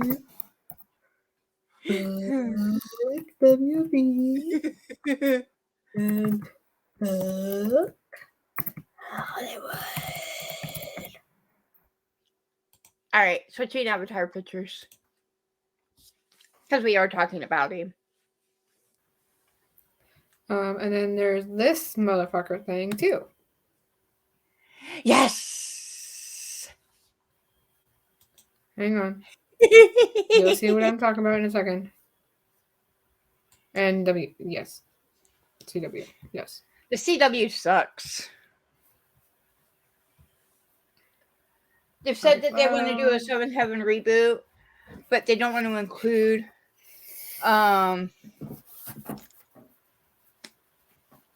Stephen Collins. This is what Johnny said about AH in UK. Mm-hmm. And that's the thing. See why I said about what I said about her in the narcissist slideshow? Yep. This is why. She takes everything and manipulates it and turns it to where he's done it to her. Well, it's just projection. Yeah. I mean, it's messed up. When Kathleen gets a hold of her, she's not going to be able to show her face. I just want him in the courtroom going, get her, get her. I want to be a fly on the wall. Just to watch her face and watch Kathleen work at the same time. They got multiple eyes, so they can look 3 different ways at once. And nobody's Adam, going to be you're allowed. not wrong. You're not wrong, Sorry. Adam. And nobody's going to be able to take a secret recording device in there. No. Like in the UK. Oh my god, I was so mad she did that. Oh, he's already discredited her. I mean, he's done it in court documents and everything else. Huh? It's just clearing his name now that we're looking at. She already did. He already did, and she admitted in recording that she abused him. Yep, and UK and cut his finger off. UK was like, nope. I take what she says on stand over what she said on tape. So, UK in Virginia, they have to take. Judge Penny Escarate is going to take those taped confessions into account for what she said. And then she's going to be looking at those transcripts. She's also going to be looking.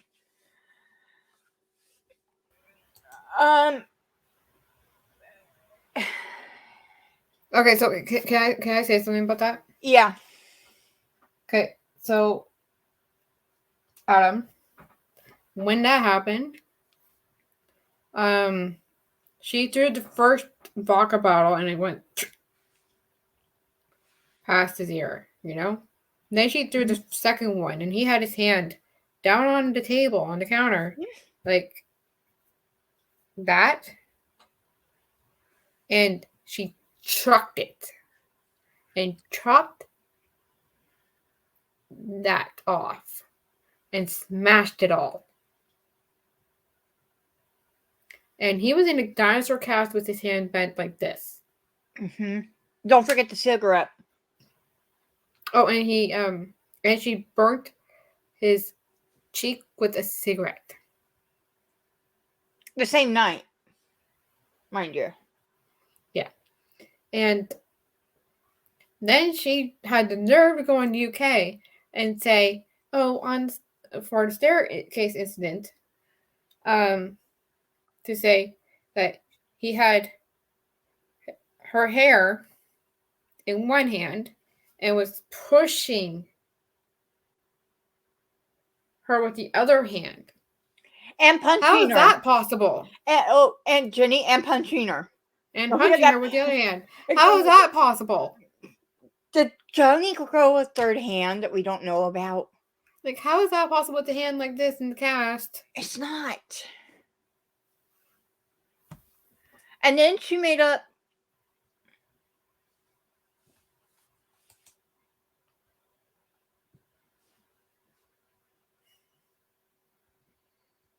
I see what Frank's saying. I see what Adam's saying.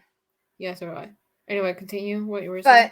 But I want to know where she got the third hand. Because there used to be a show where there was it was a sci-fi show when I was really little, and I would watch it every week on NBC. And they had the hand inside of them, and it would come out when they needed to. It was really weird. It was a fun show, but it was weird. It was really sci-fi and everything. It was really cool. But I want to know where he got the third hand. Maybe it was a tail. Huh. I didn't think about that, did you? You might be onto something. Maybe Johnny has a tail and we don't know about it. I mean, he's a fucking unicorn anyways. Or was he using a horn? Oh, God. No, that's just nasty. Not that one. The one on his head. I mean, that horn is big. But you know what I mean. Yeah. But it was the only time these hands would appear in these aliens was when they were in trouble or something. Mm-hmm. All the secret powers were in the fingers. The finger that he chopped off. Oh. She chopped off. Yeah. That's true. And it was scary because he almost died from that incident. Yeah. 3 times. He contracted MRSA 3 times. We're not trying to make light of it. That's not what we're trying to do. We're trying to figure out how it is he could be punching her, holding her hair, and trying to push her and Whitney down the stairs at the same time. All with a hand cast. All in a cast. And then top that off with, she came up with a story on the stand saying that she heard that Kate Moss told somebody else that he tried to push her down the stairs back in '94 when they were going out. Bullshit. She never said that. She never said that. Even Kate Moss even came out and said, I've never said that. That's never happened. I mean, it's mind-boggling.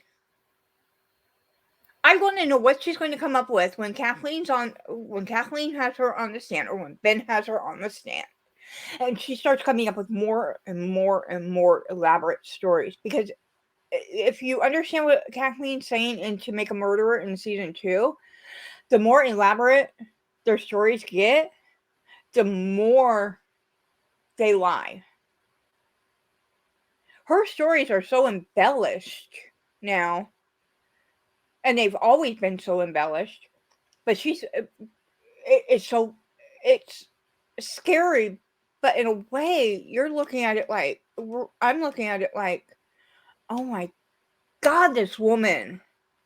Okay, where is she coming up with it? Adam, it's not like he said, she said stuff. Like, no.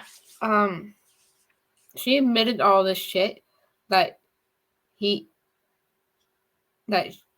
she did to him on recordings. Mm-hmm.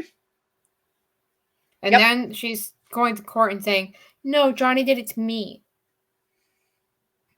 Johnny threw the pots and the pans at me. Okay, yeah, okay, but Kate nearly went out and said, hey, no, I did not say that.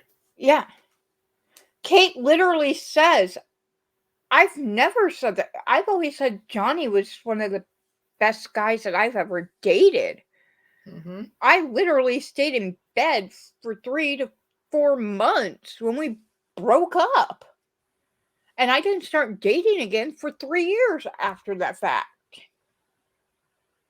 Because Johnny took care of me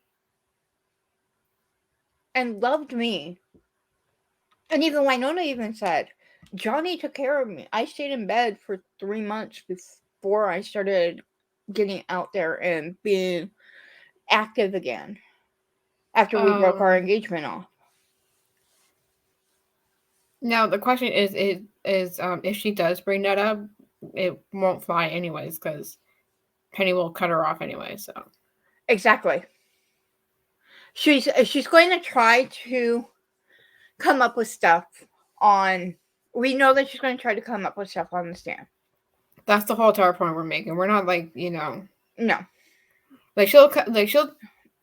Okay, so these are the lies that she said in the UK.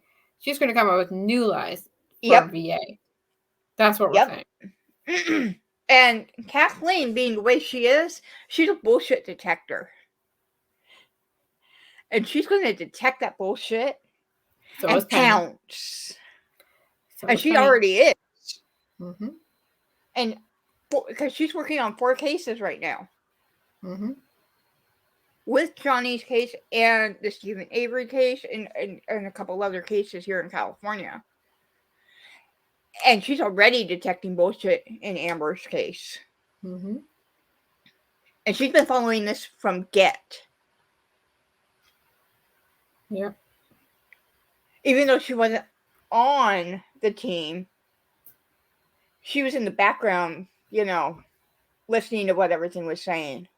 And she doesn't, and Catherine does not come onto a case unless she knows she's going to win. Mm-hmm. And once she starts on that, she's like a pit bull. Would this be a good analogy? Pit bull with a bone.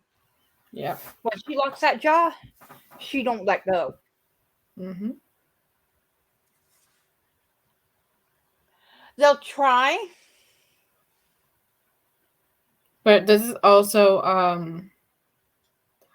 a jury case too. Like, yeah, this is a whole new ballpark. This is a whole different ballpark because this is a jury, and it's a civil trial. Johnny's never been found guilty in a court of the law. Only what her fans and her friends have said. When he has over 100 million, no, I don't think so. Because Ben Chu is such a good damn lawyer. I think he's going to figure out if somebody was paid off.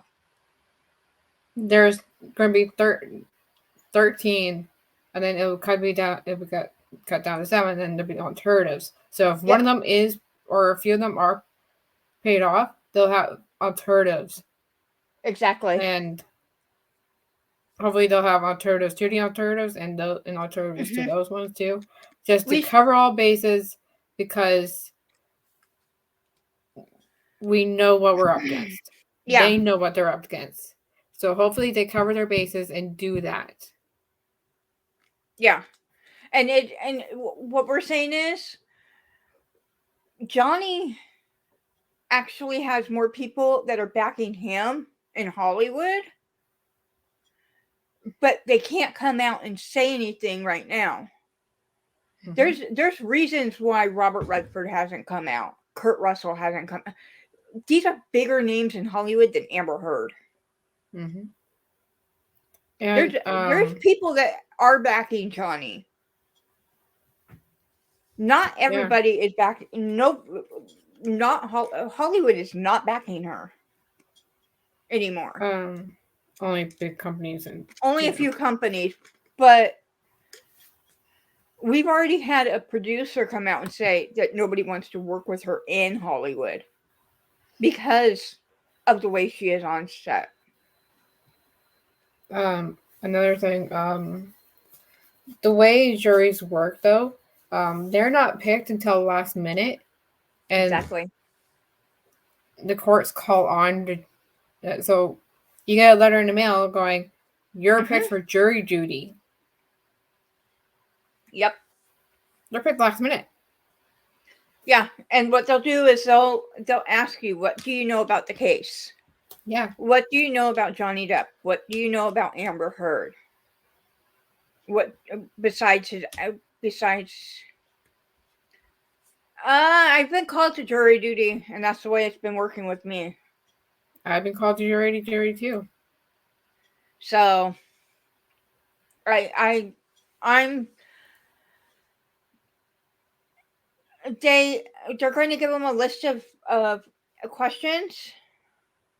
Well, for a high profile case, I mean, we're looking at this from the perspective of evidence versus nothing. Yeah. Johnny has, what is it, 83 files of evidence? But more than that. More than that. I mean, hundreds of files of evidence, pictures, witnesses that were there, recordings, anything and everything that he could have for his legal team. Police, body cam footage.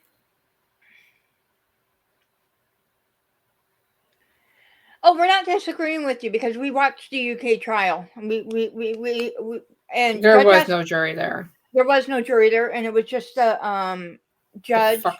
And he was not a judge. Fucking judge. That's not a judge.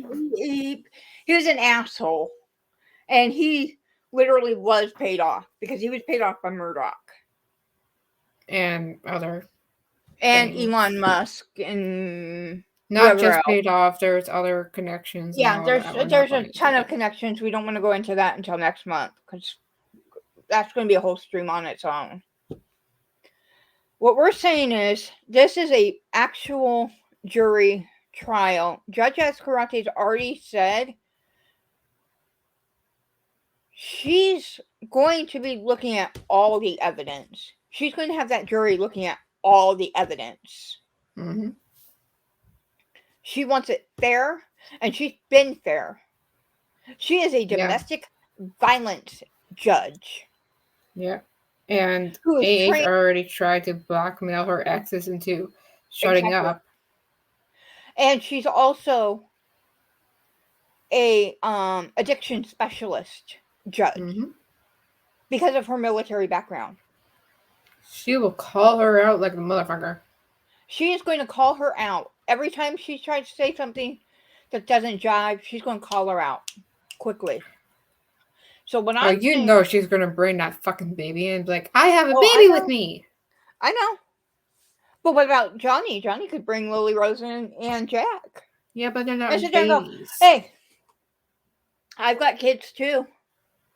But they're not They may not be babies. But I don't think so because he's the plaintiff and she's the defendant. I think she's going to be found at fault because she's already being. He's using the logic that men are always at fault because it's 2022. Right, and I'm not discounting your logic, but I'm also looking at the fact that Australia's looking into her right now. We've got LAPD looking into her still. We got the IRS starting to go after her for tax fraud. The FBI going after her. They are. You and got helping Australia. Yep. You got the feds going after her right now in America. In America. Oh, so I know LBD does nothing. Have you seen Gabrielle Fernandez's case? Like, holy fuck! I know, but the way I'm looking at it is, she has no evidence. She has no evidentiary proof. Yeah, fuck Alec Baldwin and fuck Cosby. Yeah. Clinton. What we're saying is like government officials are going after her, not just police, but Right. government officials in different countries and in the US are going after her because of her lies. Exactly. We have so many people going after her right now. Her House of Cards. Did you know that IO just scrubbed his whole social Yeah, media? he only has one picture on there Why? Why would you scrub your whole fucking social media if because he you doesn't were want to seem like he's guilty. But hello, exactly? JD's If, lawyers already have screenshots of everything, so they know that hey, you're guilty as fuck. exactly. So I mean, you've got Josh Drew scrubbing his social media. You've got Rocky Pennington's social media being scrubbed. You've I got mean, yeah, everybody. it'll wind up being nothing in the end, but at least the world will know the truth The that world will he know the was truth. the One, innocent one the world will know the truth. One, and two, he will clear his name, in public. and that is what we want. We want his name cleared. And it's also shedding light on the fact that men are domestic violence victims, not just women.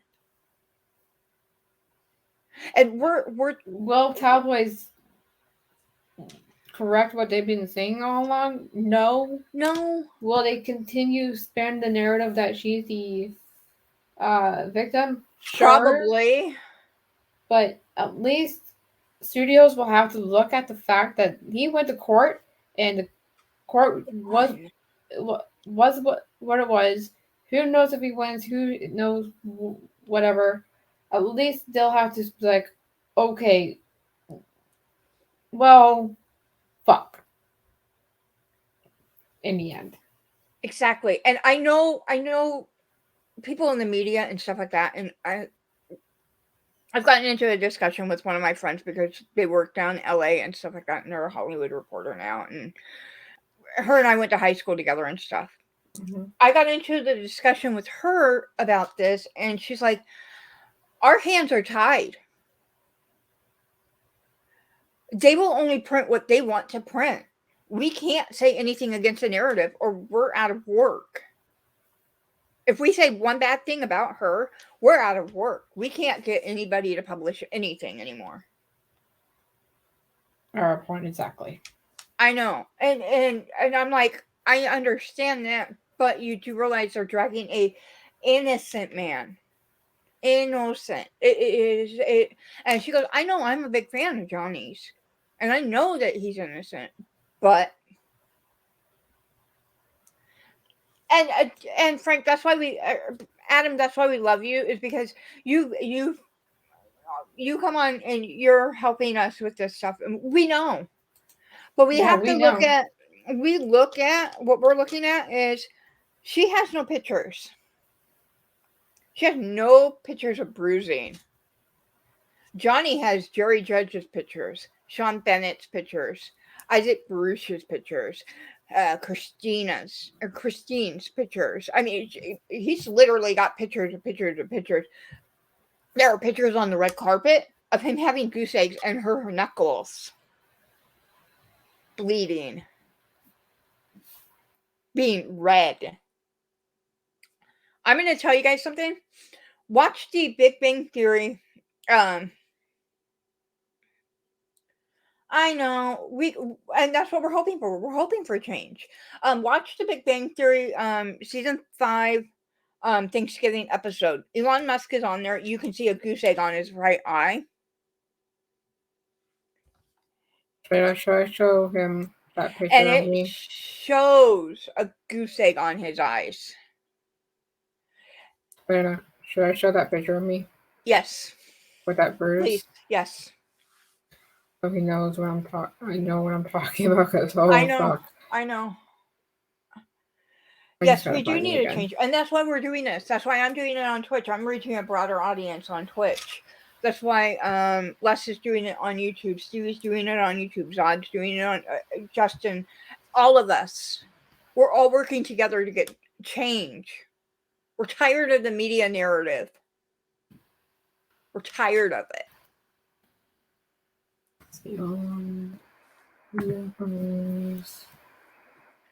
I feel like I'm dominating the conversation right now. I don't know why. Because I'm basically looking for something that's important. For my point. But on that episode of The Big Bang Theory, Elon Musk as a guest star, they had to literally take a ton of makeup to just hide the discoloration of his eye. This was in 2015, and I know that they filmed like 2 to 3 months beforehand for that episode. Mm-hmm. At that time, guess who he was with? Her. Yep.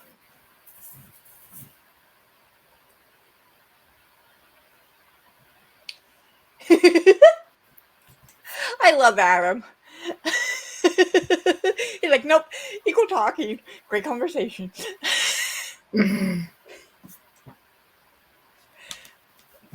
This is why I know what abuse looks like and other reasons.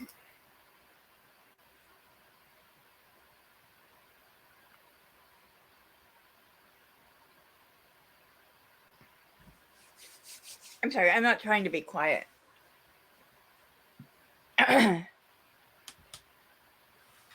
But we're hoping that the narrative is and we're already seeing the tides changing. We knew the tide was going to be changing. We didn't know when it was going to be changing, but as soon as that audio started leaking and the audio dropped a couple years ago, it started changing. Mm-hmm. Now we have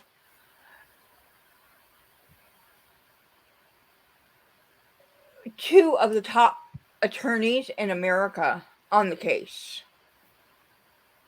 Plus Adam, still working behind the scenes. We know he is. Mm-hmm. He's helping out. He's not, but we know what he's doing and stuff like that. It's going to be fun because this week, isn't it this week that he's supposed to be deposed? I'm sorry, I can't answer that. The only question I can answer is my name. Attorney-client privilege. I mean, it's as simple as that. Mm-hmm. Only legally, only thing he can talk to is his name. Say is his name. But it's one of those things where when we're up against a Hollywood narrative of Me Too and Time's Up, they picked Johnny to be the poster boy.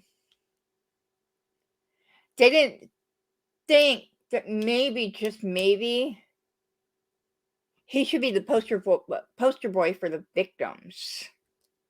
Mm-hmm. They thought he should be the poster boy for the abusers. And now Amanda DeCant, keep this in mind, has come out and said, no, Johnny was the victim.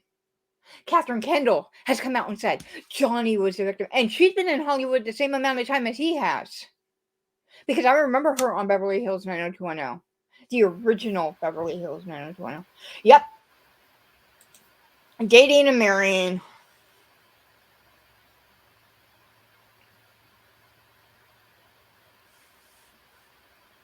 Here's another one, Adam. And so it's scary because Right there. Okay, so I'm actually this color right here, white. Mm-hmm. Then you get the discoloration right there and right there. Yes, he was. And his character was Tom Hansen, and his partner was Doug Penhall. Mm-hmm. Peter DeLuise. Trust me, I love 21 Jump Street. That's why a lot of times when you see me posting a picture of Johnny, it's a 21 Jump Street picture. Mm-hmm. I've got to.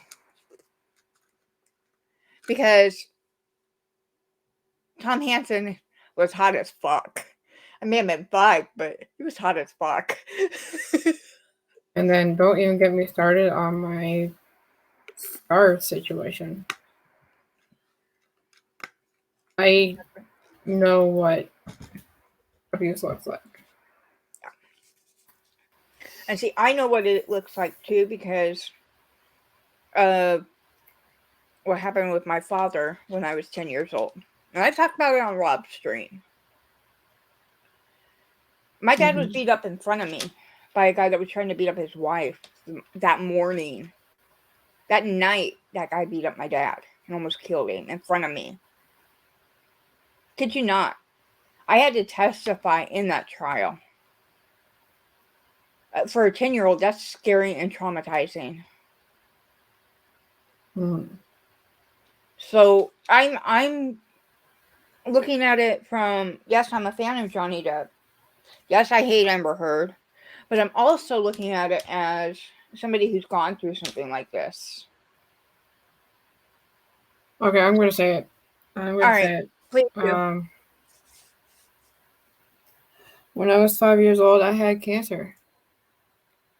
And the way I got cancer was complete and utter unfair BS. Genetics played a big part of it, sure. But in Ontario, in the part I lived, there was a tar plant running still. And the kids around that tar plant that lived right within 5 kilometers of that tar plant, 5-10 kilometers of that tar plant, we're getting the exact same cancer that I got.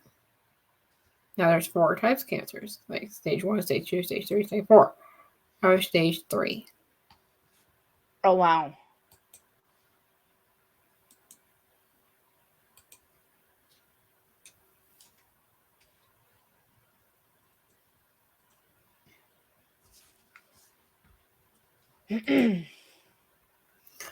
Oh my god. Oh my god. I'm sorry you went through that. I mean, and that's And then sorry, can I finish? Go ahead. And then my parents knew that was going on with those kids, and they still moved there. And that's how I got the cancer I got at the time.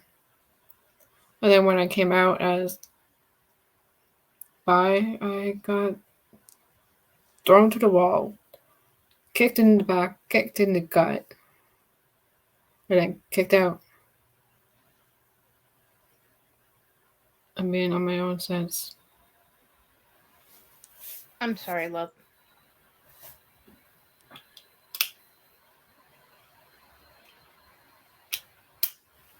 And then don't get me started on what happened in school.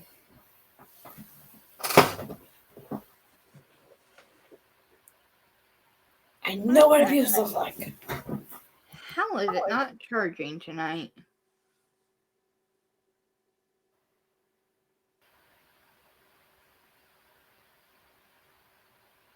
Oh. I was told at 5 I wasn't going to live. I was told at 6, 8, 10.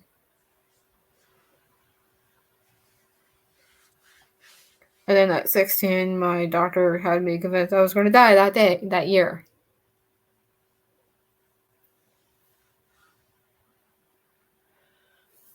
Oh, I'm so sorry, Frank. I'm so sorry, Adam. I'm so sorry you went through that.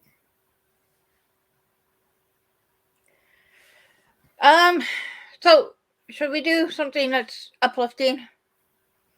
Yeah, because this abuse talk is just. Ugh. This is depressing. Let's do something uplifting. We were talking uplifting. I can do funny. Okay, let's do funny. Are we talking stupid funny or funny? Funny. That way we can all laugh and have fun. Yes, we all stand with Johnny. That's the whole point. Is we stand with him. We love him. We stand with him. We're always going to be by his side. We're his warriors.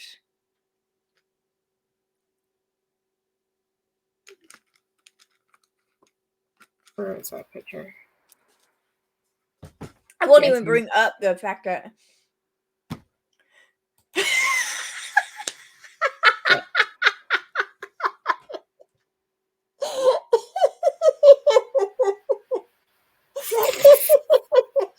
Wiener dogs.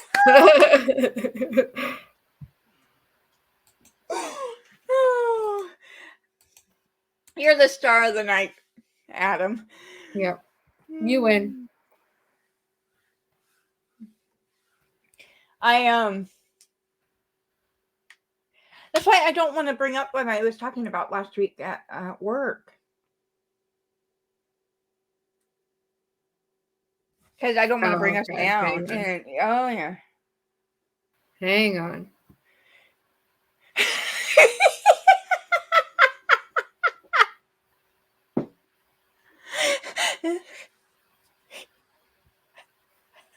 There's 30 of these damn little ankle biters.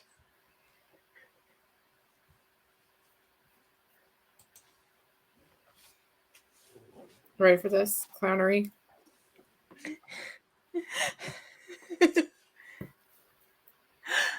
Ooh.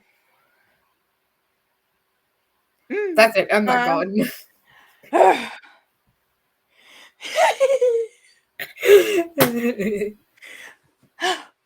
I'm not going. I have nothing to wear.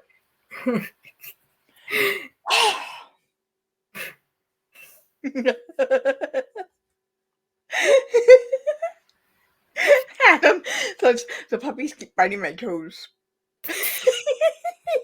Ankle biters. But we wanted to so I had some fun news. Okay. I went to Target last week and I found that game. Oh. I haven't bought any cards yet though.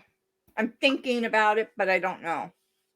Because they have different packs. They have the black, it's a big giant black pack, and then they have like gold and stuff like that. So I'm not sure which one I should get.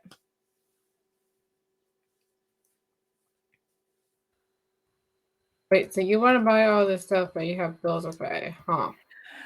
Right. It at Target, it's the black pack is like $49. The big one. Save your money, pay the bills first. That's what I'm doing. I'm the only bill I have to do is my cell phone and cable this month. That's it. Well, pay those off first. Yep. Before. And then I will be doing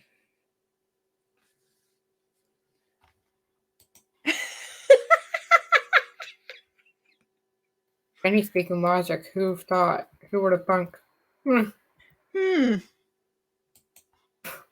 Because you normally see Jenny doing this shit, right? Oh, okay. I know about you're talking about. Cool. You know, you're going to have to send a pic to Jenny so she can send it to me. Because those belts are awesome. Nobody get this type of shit from me.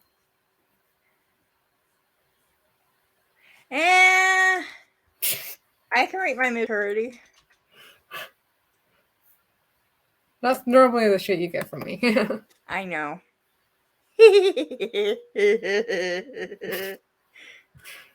Oh, and by the way, last night when we were on Zod's stream, I did start laughing at an inopportune. I was mocking him the entire time, so. I did laugh at an inopportune time, but if you were reading the story that I was reading, it was if you've ever read the, I don't know if anybody's ever read the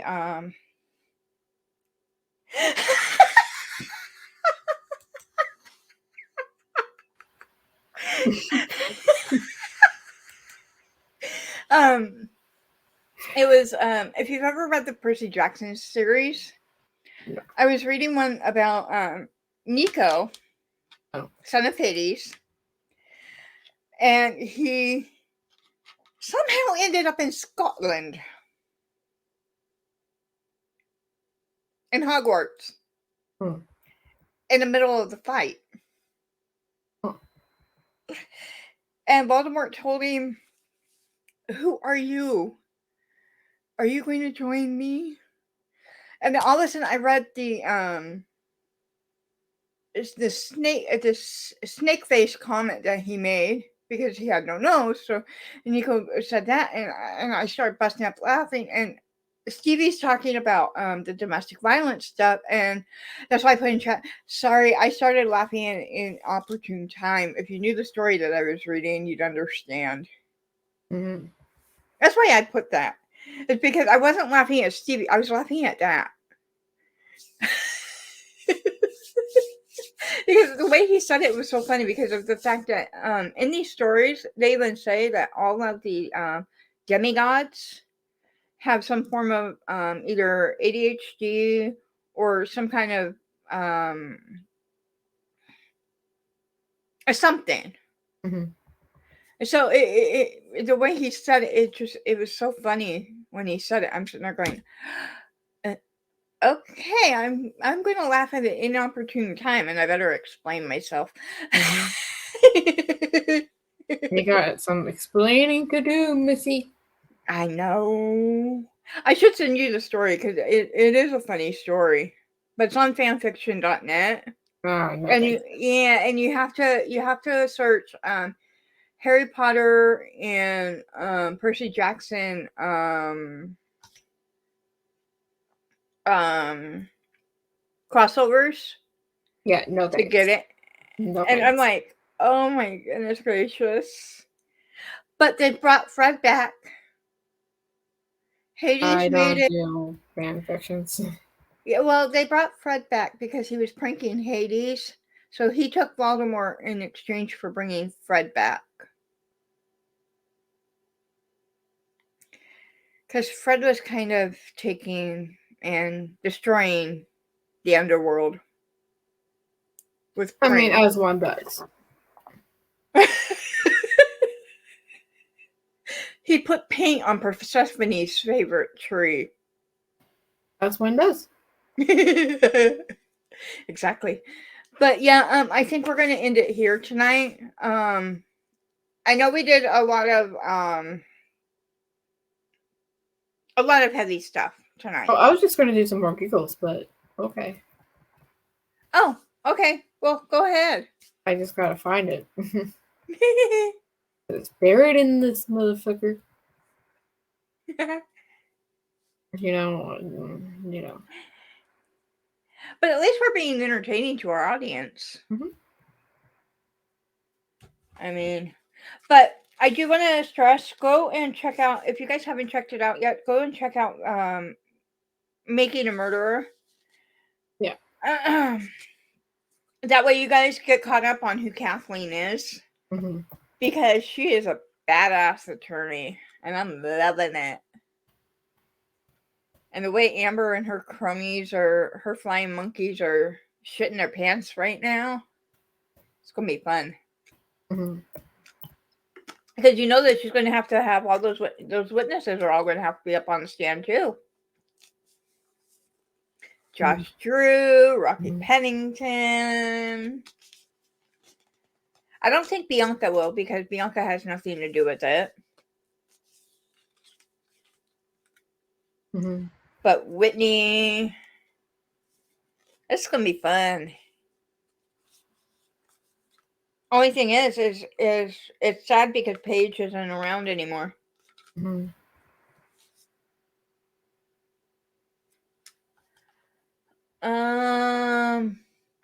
So this is for you. Okay, picture on the way. Should I tweet or Facebook, Jenny? Whatever. I'll get both on my phone. Whichever one is easier for you.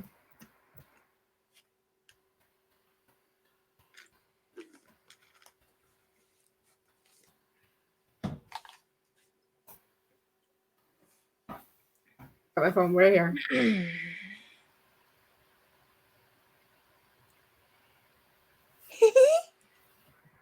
Oh, we ain't done yet. Jenny has some more stuff for us, so. Yeah, when I find it.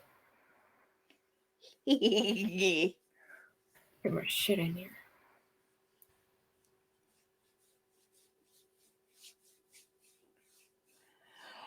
I'm working, Beaver. I'm working the V101 concert. Oh. Working WrestleMania weekend. I mean, we can talk about the elephant in the room and talk about this for a second. Working all the games. I'm surprised PV didn't come.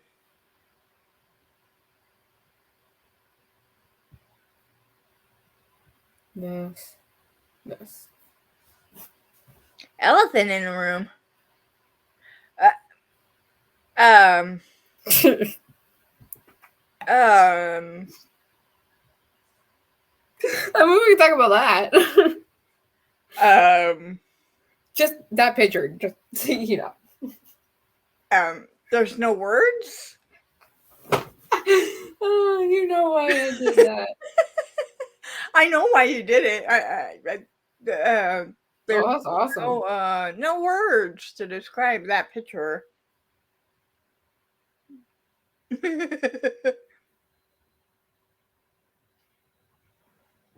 Wow, Adam, those That's are awesome. okay, Adam.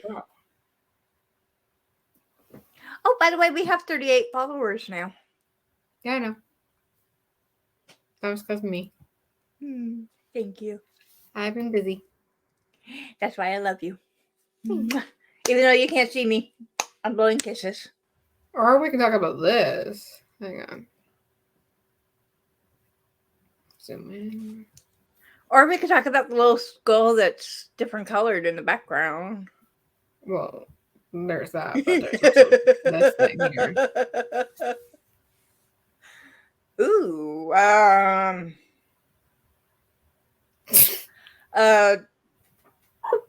that's an interesting way to get a tattoo. I mean, hey, awesome. if you have to get a tattoo, figure it out. And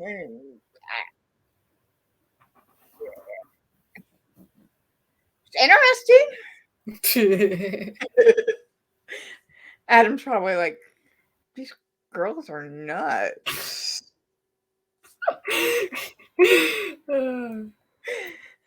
I mean, he's seen us in Justin's chat. I know. Oh, by the way, I won't be in Justin's chat this week. Who knows if I'll show up. I know. You know what this week is. I'm bitter. And I want him to learn a lesson for what he said. Okay. I'm a bitter bitch. Hmm. At least I can call him. Admit it, but I'm a bitch.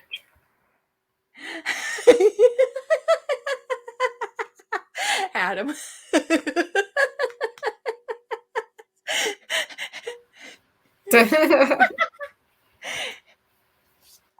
Well, this week and next week I won't be able to be in chat, Adam.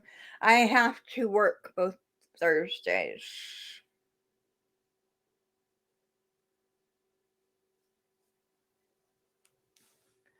I'm going to be lucky if I'm going to be able to get onto Zod's stream either on Friday night.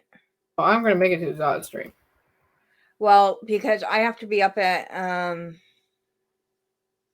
4:30, 5 o'clock in the morning. Mm-hmm. Because I got to be at work at 9:15.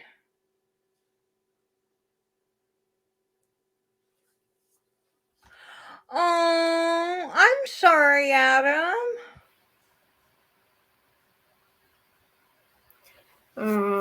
This fucking week, I tell you, a year ago on the...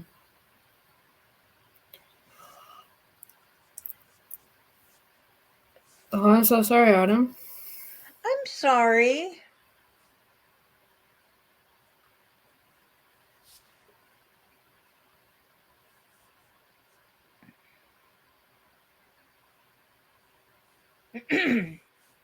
Adam, I guess you can figure out why I'm a bitter bitch against Justin right now.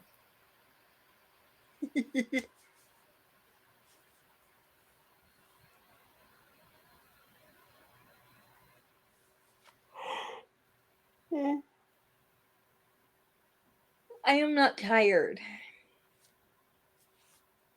I only got up at 1 o'clock this afternoon. That's just because yesterday I had that shot. And so I was really, really tired. Yes, Mm-hmm. because of yesterday.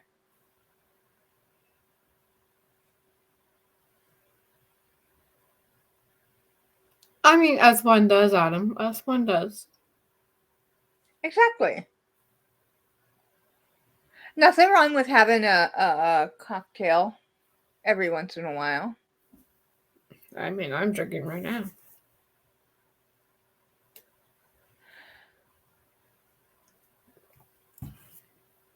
Last week, what was it? Last Tuesday, I think I told you that I went to bed, what, at 5 o'clock in the morning and had to be Mm-hmm. up at 11 o'clock and be at work that same night. Mm-hmm. I mean, it's just because I couldn't go to sleep. The insomnia is getting that bad again. Sleep schmeep. Yeah, that's another thing with ADD. And Yeah, zombie is a bitch. it is. And I never had it when I was younger either. I always had it. It just started, a couple years ago. I always had it. Oh wait, I was going to talk about the other thing with Brittany with Lou Yeah. Taylor. I forgot about that. I've been waiting for you to talk about the elephant in the room. That one. That one. I it totally blanked on me on that one. Sorry. Yeah, I'm just letting my pictures load again. I'm sorry you got sick in November. I'm not allowed to show my feet porn. What I did to myself in December.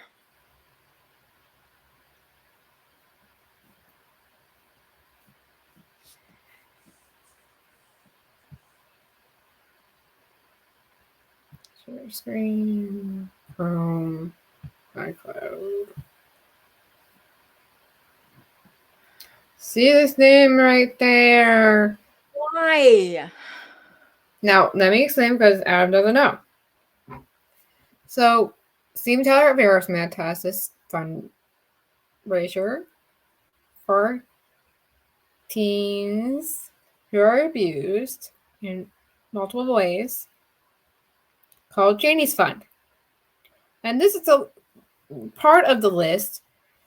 It's a long list, but I want to scroll down to this part and screenshot it of the founders of Janie's Fund, and Drew Taylor's on the fucking list. Why? I don't know. Why her? I have a feeling that she took But Brittany's money and put it into that fund is right it there. but is it the same Lou Taylor? Yes. Okay.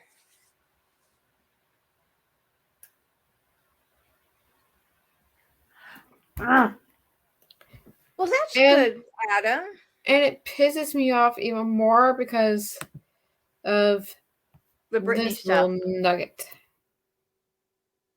Right here.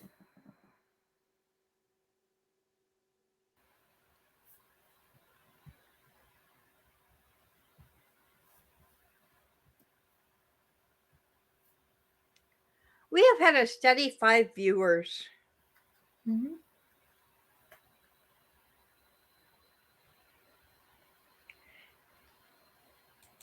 Ooh. Jenny? Hmm. No idea what Justin did, but I am sure it is his fault. It is. It is. It's completely his fault, and he doesn't want to take accountability for it.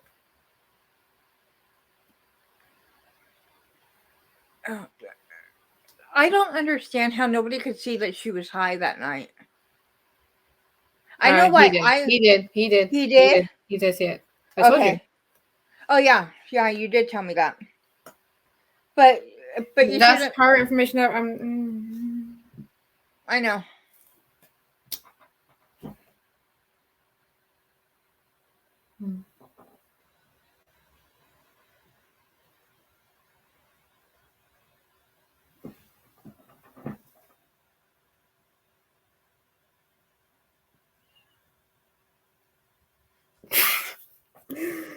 She was drugged on drugs that her parents gave her. Mhm.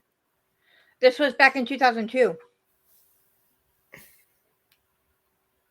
She was more like, I want to get away from my fucking parents because she was Yep. under the conservatorship. Yep. She was in that thing for 13 fucking years. Yeah. And it's weird because this was in 2002. A couple months before, and I'm gonna say something, and I know I can't get in trouble for it because it relates to the Britney situation too, because of that picture and stuff. Because my boys were in that Super Bowl too, but they were the beginning. They were the national anthem. Alex had just gone to rehab, and Are you talking NSYNC or no, Backstreet no, Boys? my boys, Backstreet. Oh. Um, Alex had just gone to rehab in late July, early August, and gotten out right before September 11th. Mm-hmm. A few months later, they had that. They did that. They were asked if they wanted to perform or at the Super Bowl, if they wanted to be the halftime show, or if they wanted to do the national anthem. They picked the national anthem so then they could celebrate Nick's birthday and everything, which was awesome. Mm-hmm. But Alex said that he noticed that Brittany was high that night Mm-hmm. just by talking to her in the green room and stuff. Mm-hmm. I'm not one to say, one way or the other because I remember watching it on TV, sitting there thinking, okay, something seems off with her, but I'm not sure what. But now, knowing what we know, now I Mm-hmm. know what it was. But you see what I'm saying? Mm-hmm. He offered to help her get into the same facility that he had been in at that time. But it's hard. And I know it's hard. Oh no. You got that look on your face. Why do I think we're sliding back down into a road that we're going to be depressed again? It's not gonna be depressed. It's funny. We have had a steady 5 to 6 viewers tonight.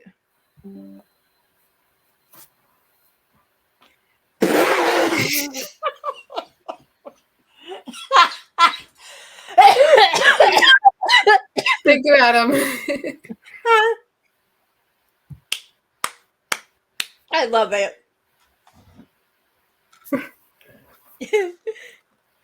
Let me see what else he sent me because he sent me a lot.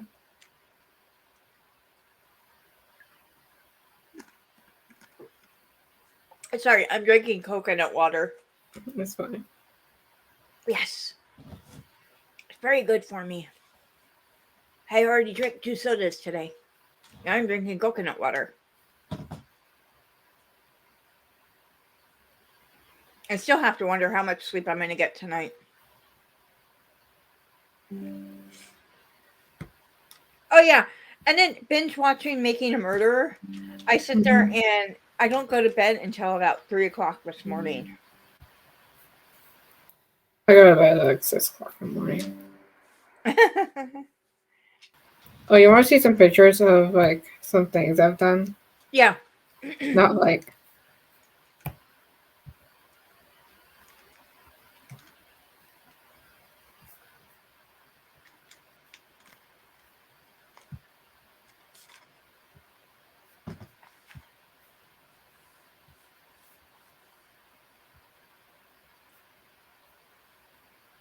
That was the first day on the cruise. Oh, wow. One of the places that we stopped at. Oh, wow. That was the Marilyn Manson concert. That was the Agnes show. Cool. Floor, back row, and backstage. Oh, Cruise. I like the chair. It's awesome.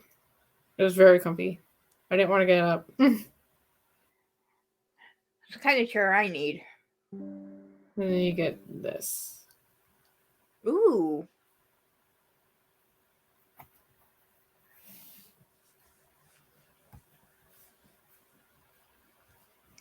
Yeah, but see, at least we're making everybody laugh with our sense of humor.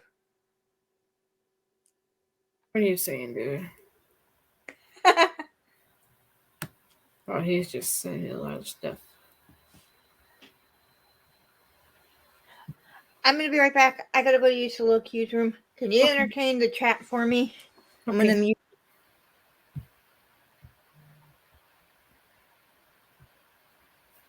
All those are awesome. Holy crap, dude.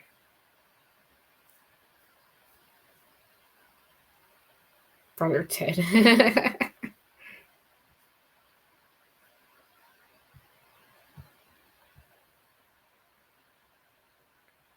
Yeah, I saw. Okay, sure. I'll share them. Give me a minute.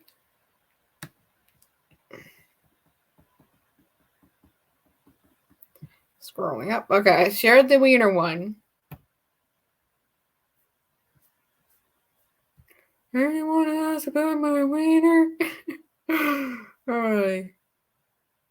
Oh, just what? Like, you want me to just send it to her? And okay, I'll do that later.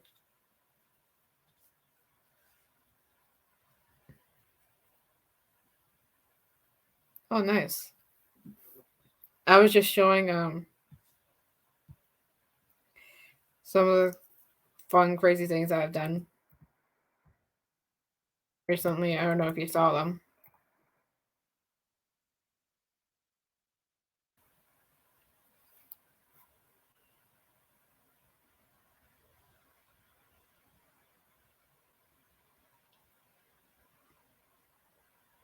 I'll send them to her later. I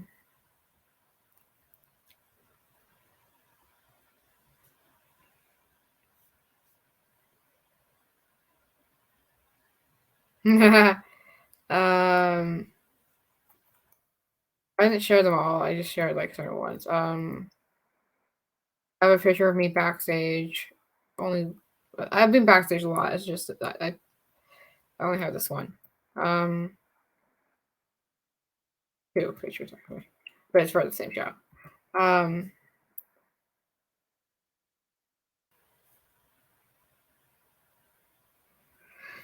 Actually, that backstage pictures have a story with it. If you want to hear the story, yeah, I'm very much backstage. I know a lot of bands and stuff. And I work with a lot of bands. I work with like a really famous band right now. So yeah. I's the back. I's the back. Okay. Oh, I was just about to say a story about one of those shows I was backstage. Not but the Agnes show. Yeah. Go ahead. Different. I was just waiting to see if Adam wanted to hear that story though. Go ahead. I just gave you permission. Go ahead. Okay. So I was at the Agnes show. I don't know if anyone knows that band, but they're a good band. Anyway, and I had floor tickets and I had backstage pass, and I was there early because of other reasons, and I met the lead singer of the band. I was dipping on painkillers and stuff, and I was tipsy on drinking because Mm-hmm. I'm not going to control myself because fuck it. And I was having a fight with my ex-girlfriend at the time, and I was not sober, and I was talking to the lead singer,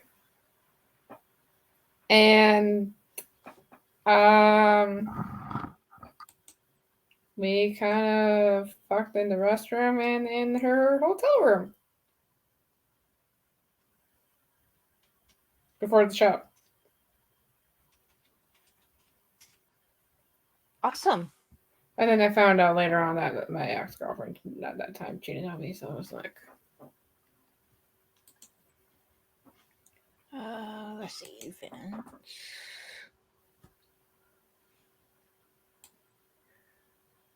I'm going to share my screen in a minute. you I'm looking became up a some. bit of a bit Justin. Oh, I've done more than Justin. Trust me.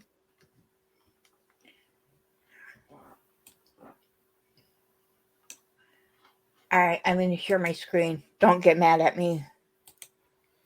I mean, your computer's gonna get mad at you and throw you out. I always throw myself out. It's it's the thing. Oh, I get to work them. I get to work them. nice. Oh, Fuck, my dog says. um. Okay, I can show off a bit here. Justin doesn't know the story, and he's gonna know it once he watches this one. Anyway, if he does. So I had floor tickets to go see AC/DC. Of course I went. Of Back in course. 2008. And I was going into the building. Right. You know. Guess who I ran into? I'm going to say Angus. No. The Aloof.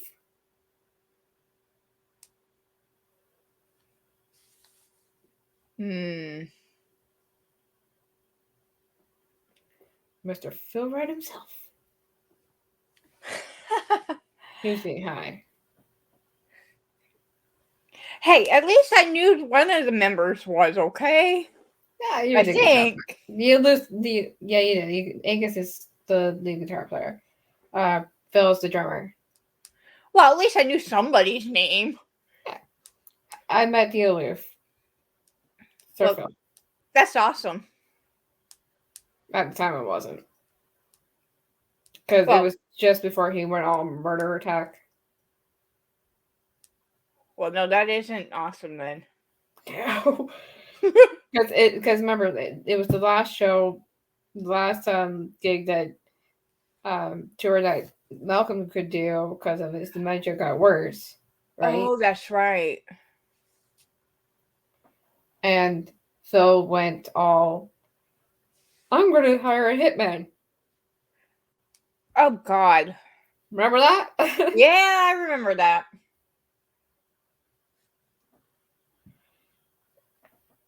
It was just before that happened, and I was like, this is just.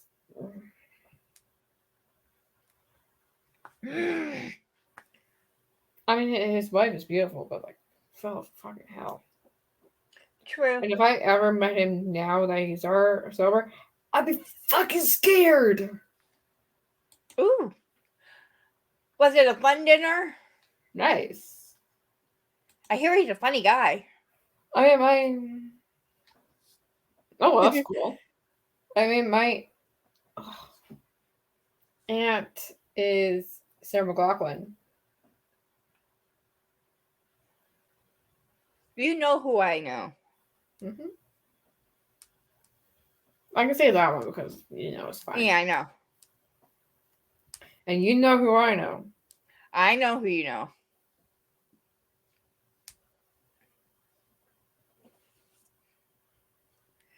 Oh, that's cool. All right, dear. And another one, sorry. That's okay. We got like 15. Well, it's almost 12 o'clock here, but we got like 15 minutes left on stream if you want. Okay. Another one. Adam, you know the new lead singer for Queen? I Yeah. know that motherfucker. Cool. Short. Well, you already knew about that one. Yeah, I already knew about that one. It's not cool. Hmm. You know why? I know why. And you know my reasons for not liking him. And you know my reasons why. I know. Oh, that's cool, Adam. Oh, that's cool. I met Shaquille O'Neal. I had just started at the arena, Yeah. out at the old arena, Hmm. and I met Shaquille and Shaq. Of course, I met DeMarcus Cousins too, Hmm. and Garth Brooks and Trisha Yearwood. Yeah, Adam. The new lead singer for Queen is Adam Lambert. Yeah, The abuser asshole that he is. Looks like I he's haven't like seen me. him for a while. We don't listen to the radio. Uh, Hey, I like Randy Travis too, but Garth was playing. What was it? 5 shows in 3 nights here in okay. Sacramento. Back in before we closed the old arena, before we moved into the Golden One Center, he was like our last show, one of our last shows there, one of the last concerts. And he loves Sacramento so much, he will do 5 to 6 concerts in Sacramento alone because he loves Sacramento so much. I had gone to work early because I didn't know how bad traffic was going to be that Saturday afternoon. And I'm sitting back there and I'm playing on my laptop, and him and Trisha are walking by, and they stop and they start talking to me. Well, I could say I almost met Johnny Depp. Yeah. If I'll say that story. I was backstage at a show. I'm not going to say who. And um, he was supposed to be there. He was there, but because of my neck being what it was, I had some issues where I was throwing up, so I had to leave because clearly I wasn't going to stick up for that show because of that. And yeah, he did. I'll send them to you later, Shalana. Okay. Anyway, and so I was planning on sticking around, but then because it was getting so bad, I just couldn't stay. So I went back to my hotel room and I was throwing up all night.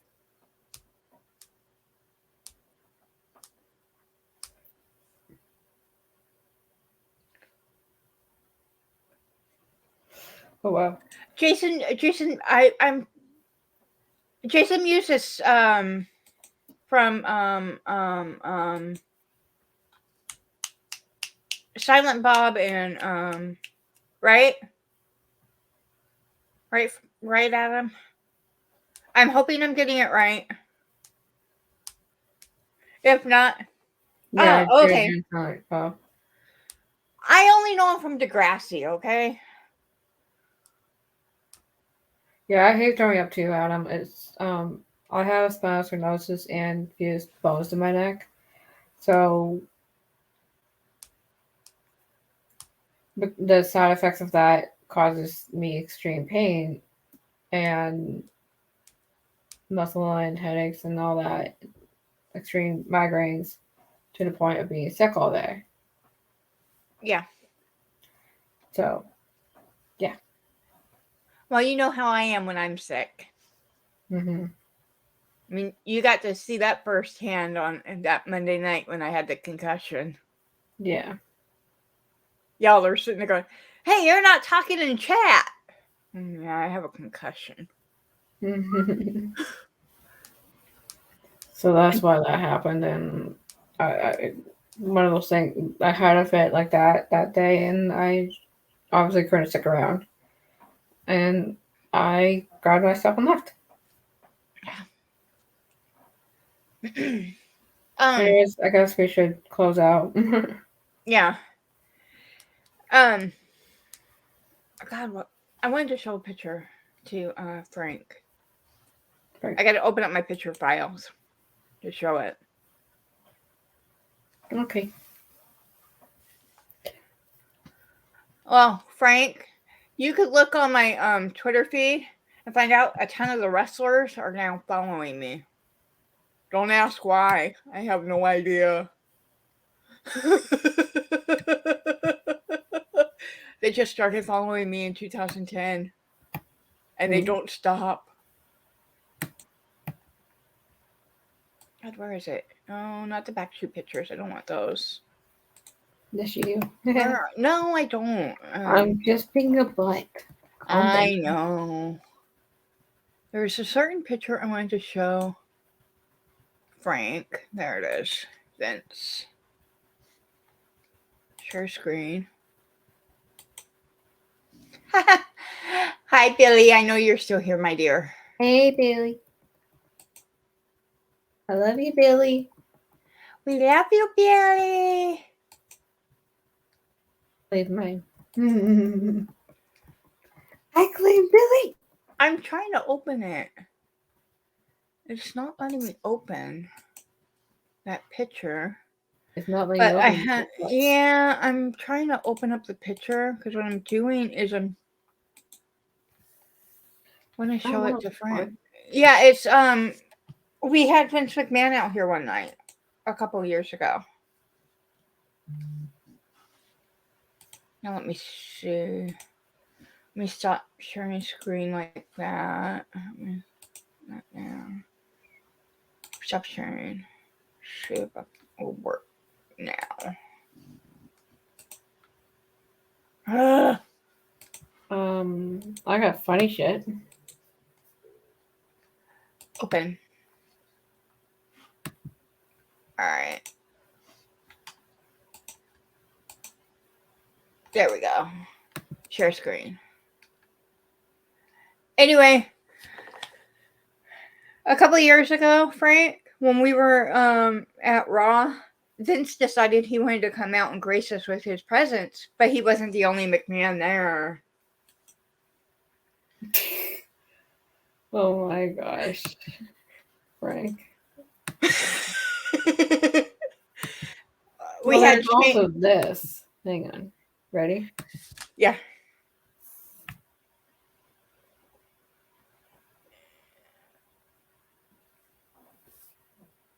Oh, the dog conversation. Yes.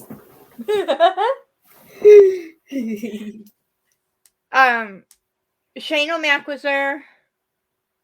Stephanie was there, and Hunter was there. Ronda Rousey was there too that night. Oh. Yeah, baddest woman on the planet was there. She kicked some ass. She got some love in Sacramento for it too. Hey, man, can I cross your place tonight? Oh, I had a bit of a disagreement. Yeah, everything okay? Yeah, she's just overreacted because I bought home another dog. Happened to that day. Why? You're breaking this dog's my house, aren't you?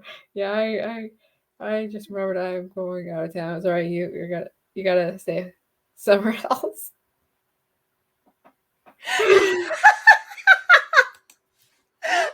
Hey, Phil, Mel already told me, no, you can't stay at my place.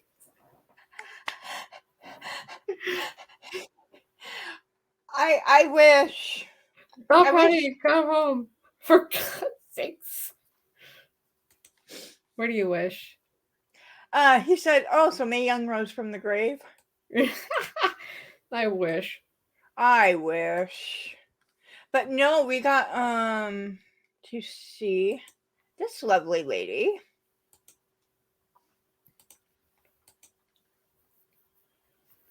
When she came in. And I mean, talk about a very warm reception when she came in.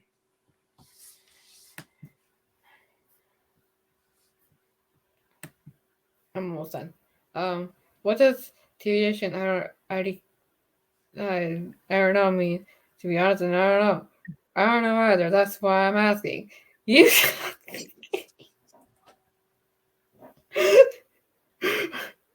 I don't think these guys should be texting. I mean, these are all made up text messages. I know, but he told him what they mean. Yeah. And he's like, yeah, I don't know what they mean. What do they mean? I don't think they need to be texting. Dude, I swear to God, you haven't talked to me in 3 days. I'm getting worried. Leave me alone, thief. What are you on about? You stole my cookie. When? When? Yeah, Friday. That wasn't me. Who did it then? I don't know, damn it. I'm sorry. Go to hell.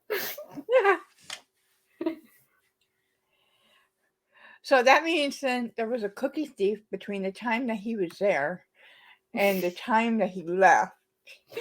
And it wasn't him. He was it. And he, the cookie magically disappeared. It was magically delicious. See what I did there? Yeah, I mean, there's 4 other guys in the band, so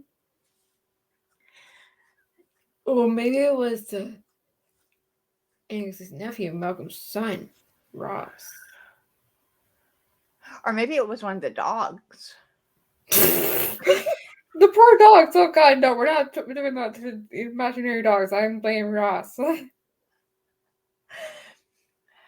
last live event I was at was in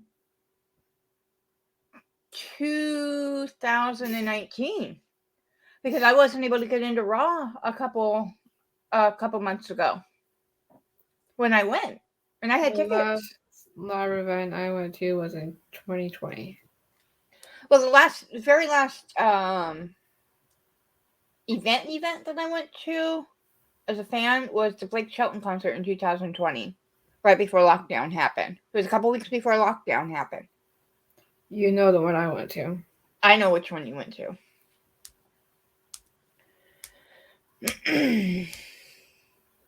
But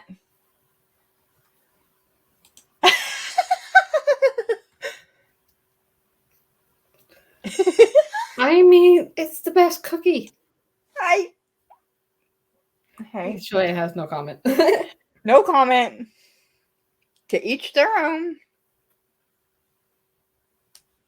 Anyways, you were about to close this out anyways. Yeah, so we're gonna start wrapping up here. Yes, it does. Yes, it does. So we're gonna start wrapping up here. So thank you guys for joining us tonight. Next week we will be talking Angela Bassett. Yeah, that's the only one left. We should have some more breaking Johnny Depp news. There's new news every fucking I know every day there's new news, but we wait until we stream to do it. Mm-hmm. Oh, you're welcome, Adam. And see, we didn't even. And see. Remember how Justin a couple weeks ago told us that he carries our show. Yeah, he's a fucking asshole. Now, did I or did I not help carry the show this week? Yeah, and I helped carry it too. Yeah, we carried it by ourselves. We did our topics. Exactly. We did all of our topics and then some. Justin can show it. Yeah. And the thing is even though we didn't have Lady Squirrel here, she's still with us in spirit. Yeah. Billy. And Billy's here, and Frank and Adam's here, and we had Carmen here for a while, and we had a special guest in the chat. I have no clue who it was, but we do thank you for being here. Mm-hmm. And next week we'll have some more. We'll be talking Angela Bassett. like I said, we'll be talking more Brittany. We'll be talking more Johnny. I'll be doing some more digging into Kathleen because I really want to know this lawyer. Mm-hmm. I feel like this is a good thing for us. It is. Why I made the comment, I'm looking into our new lawyer. This is good. This is what we need. This is good. And like I said, go and watch Making a Murderer if you guys haven't, because she has debunked everything the prosecution said in that case. Because I had actually forgotten about that case until a couple of years ago. Because I remember the case a little bit from 2005, 2006, but I had forgotten about it. Is he actually still in jail? Yeah, he's still in prison. Maybe there's some stuff that they just haven't put into the show yet. But Kathleen just came out a couple of days ago saying that she found even more evidence. So we know that she's still working on it. And unfortunately, the nephew's still in jail too. In prison too. And it's unfortunate. And go check out Last Stevie Zod. Oh, definitely check out Zod on Friday night. For late night talks. Go check out Squirrel page. Go check out Justin's birthdays. Yeah. Go check out Pierogi on Scammer Payback. Go check out Kit Boga. Go check out Trilogy Media. They take care of all the scammers around the world. What day are we streaming next week? What? Next Tuesday. Okay. Because I work next Monday morning, and I'd be too damn tired to do it. And then I work that Wednesday and that Thursday. And, well, we know we can't do it on Friday, Saturday, or Sunday because we never know when the other two are going to be streaming. True. And so I want to thank you guys for joining us here on Planet Q. We will talk to you guys later. We'll see you guys all in the chats for everybody's chats and stuff like that. And we'll be engaged in conversations and stuff like that. And remember, the only rule here: save Pluto. The planet. The planet.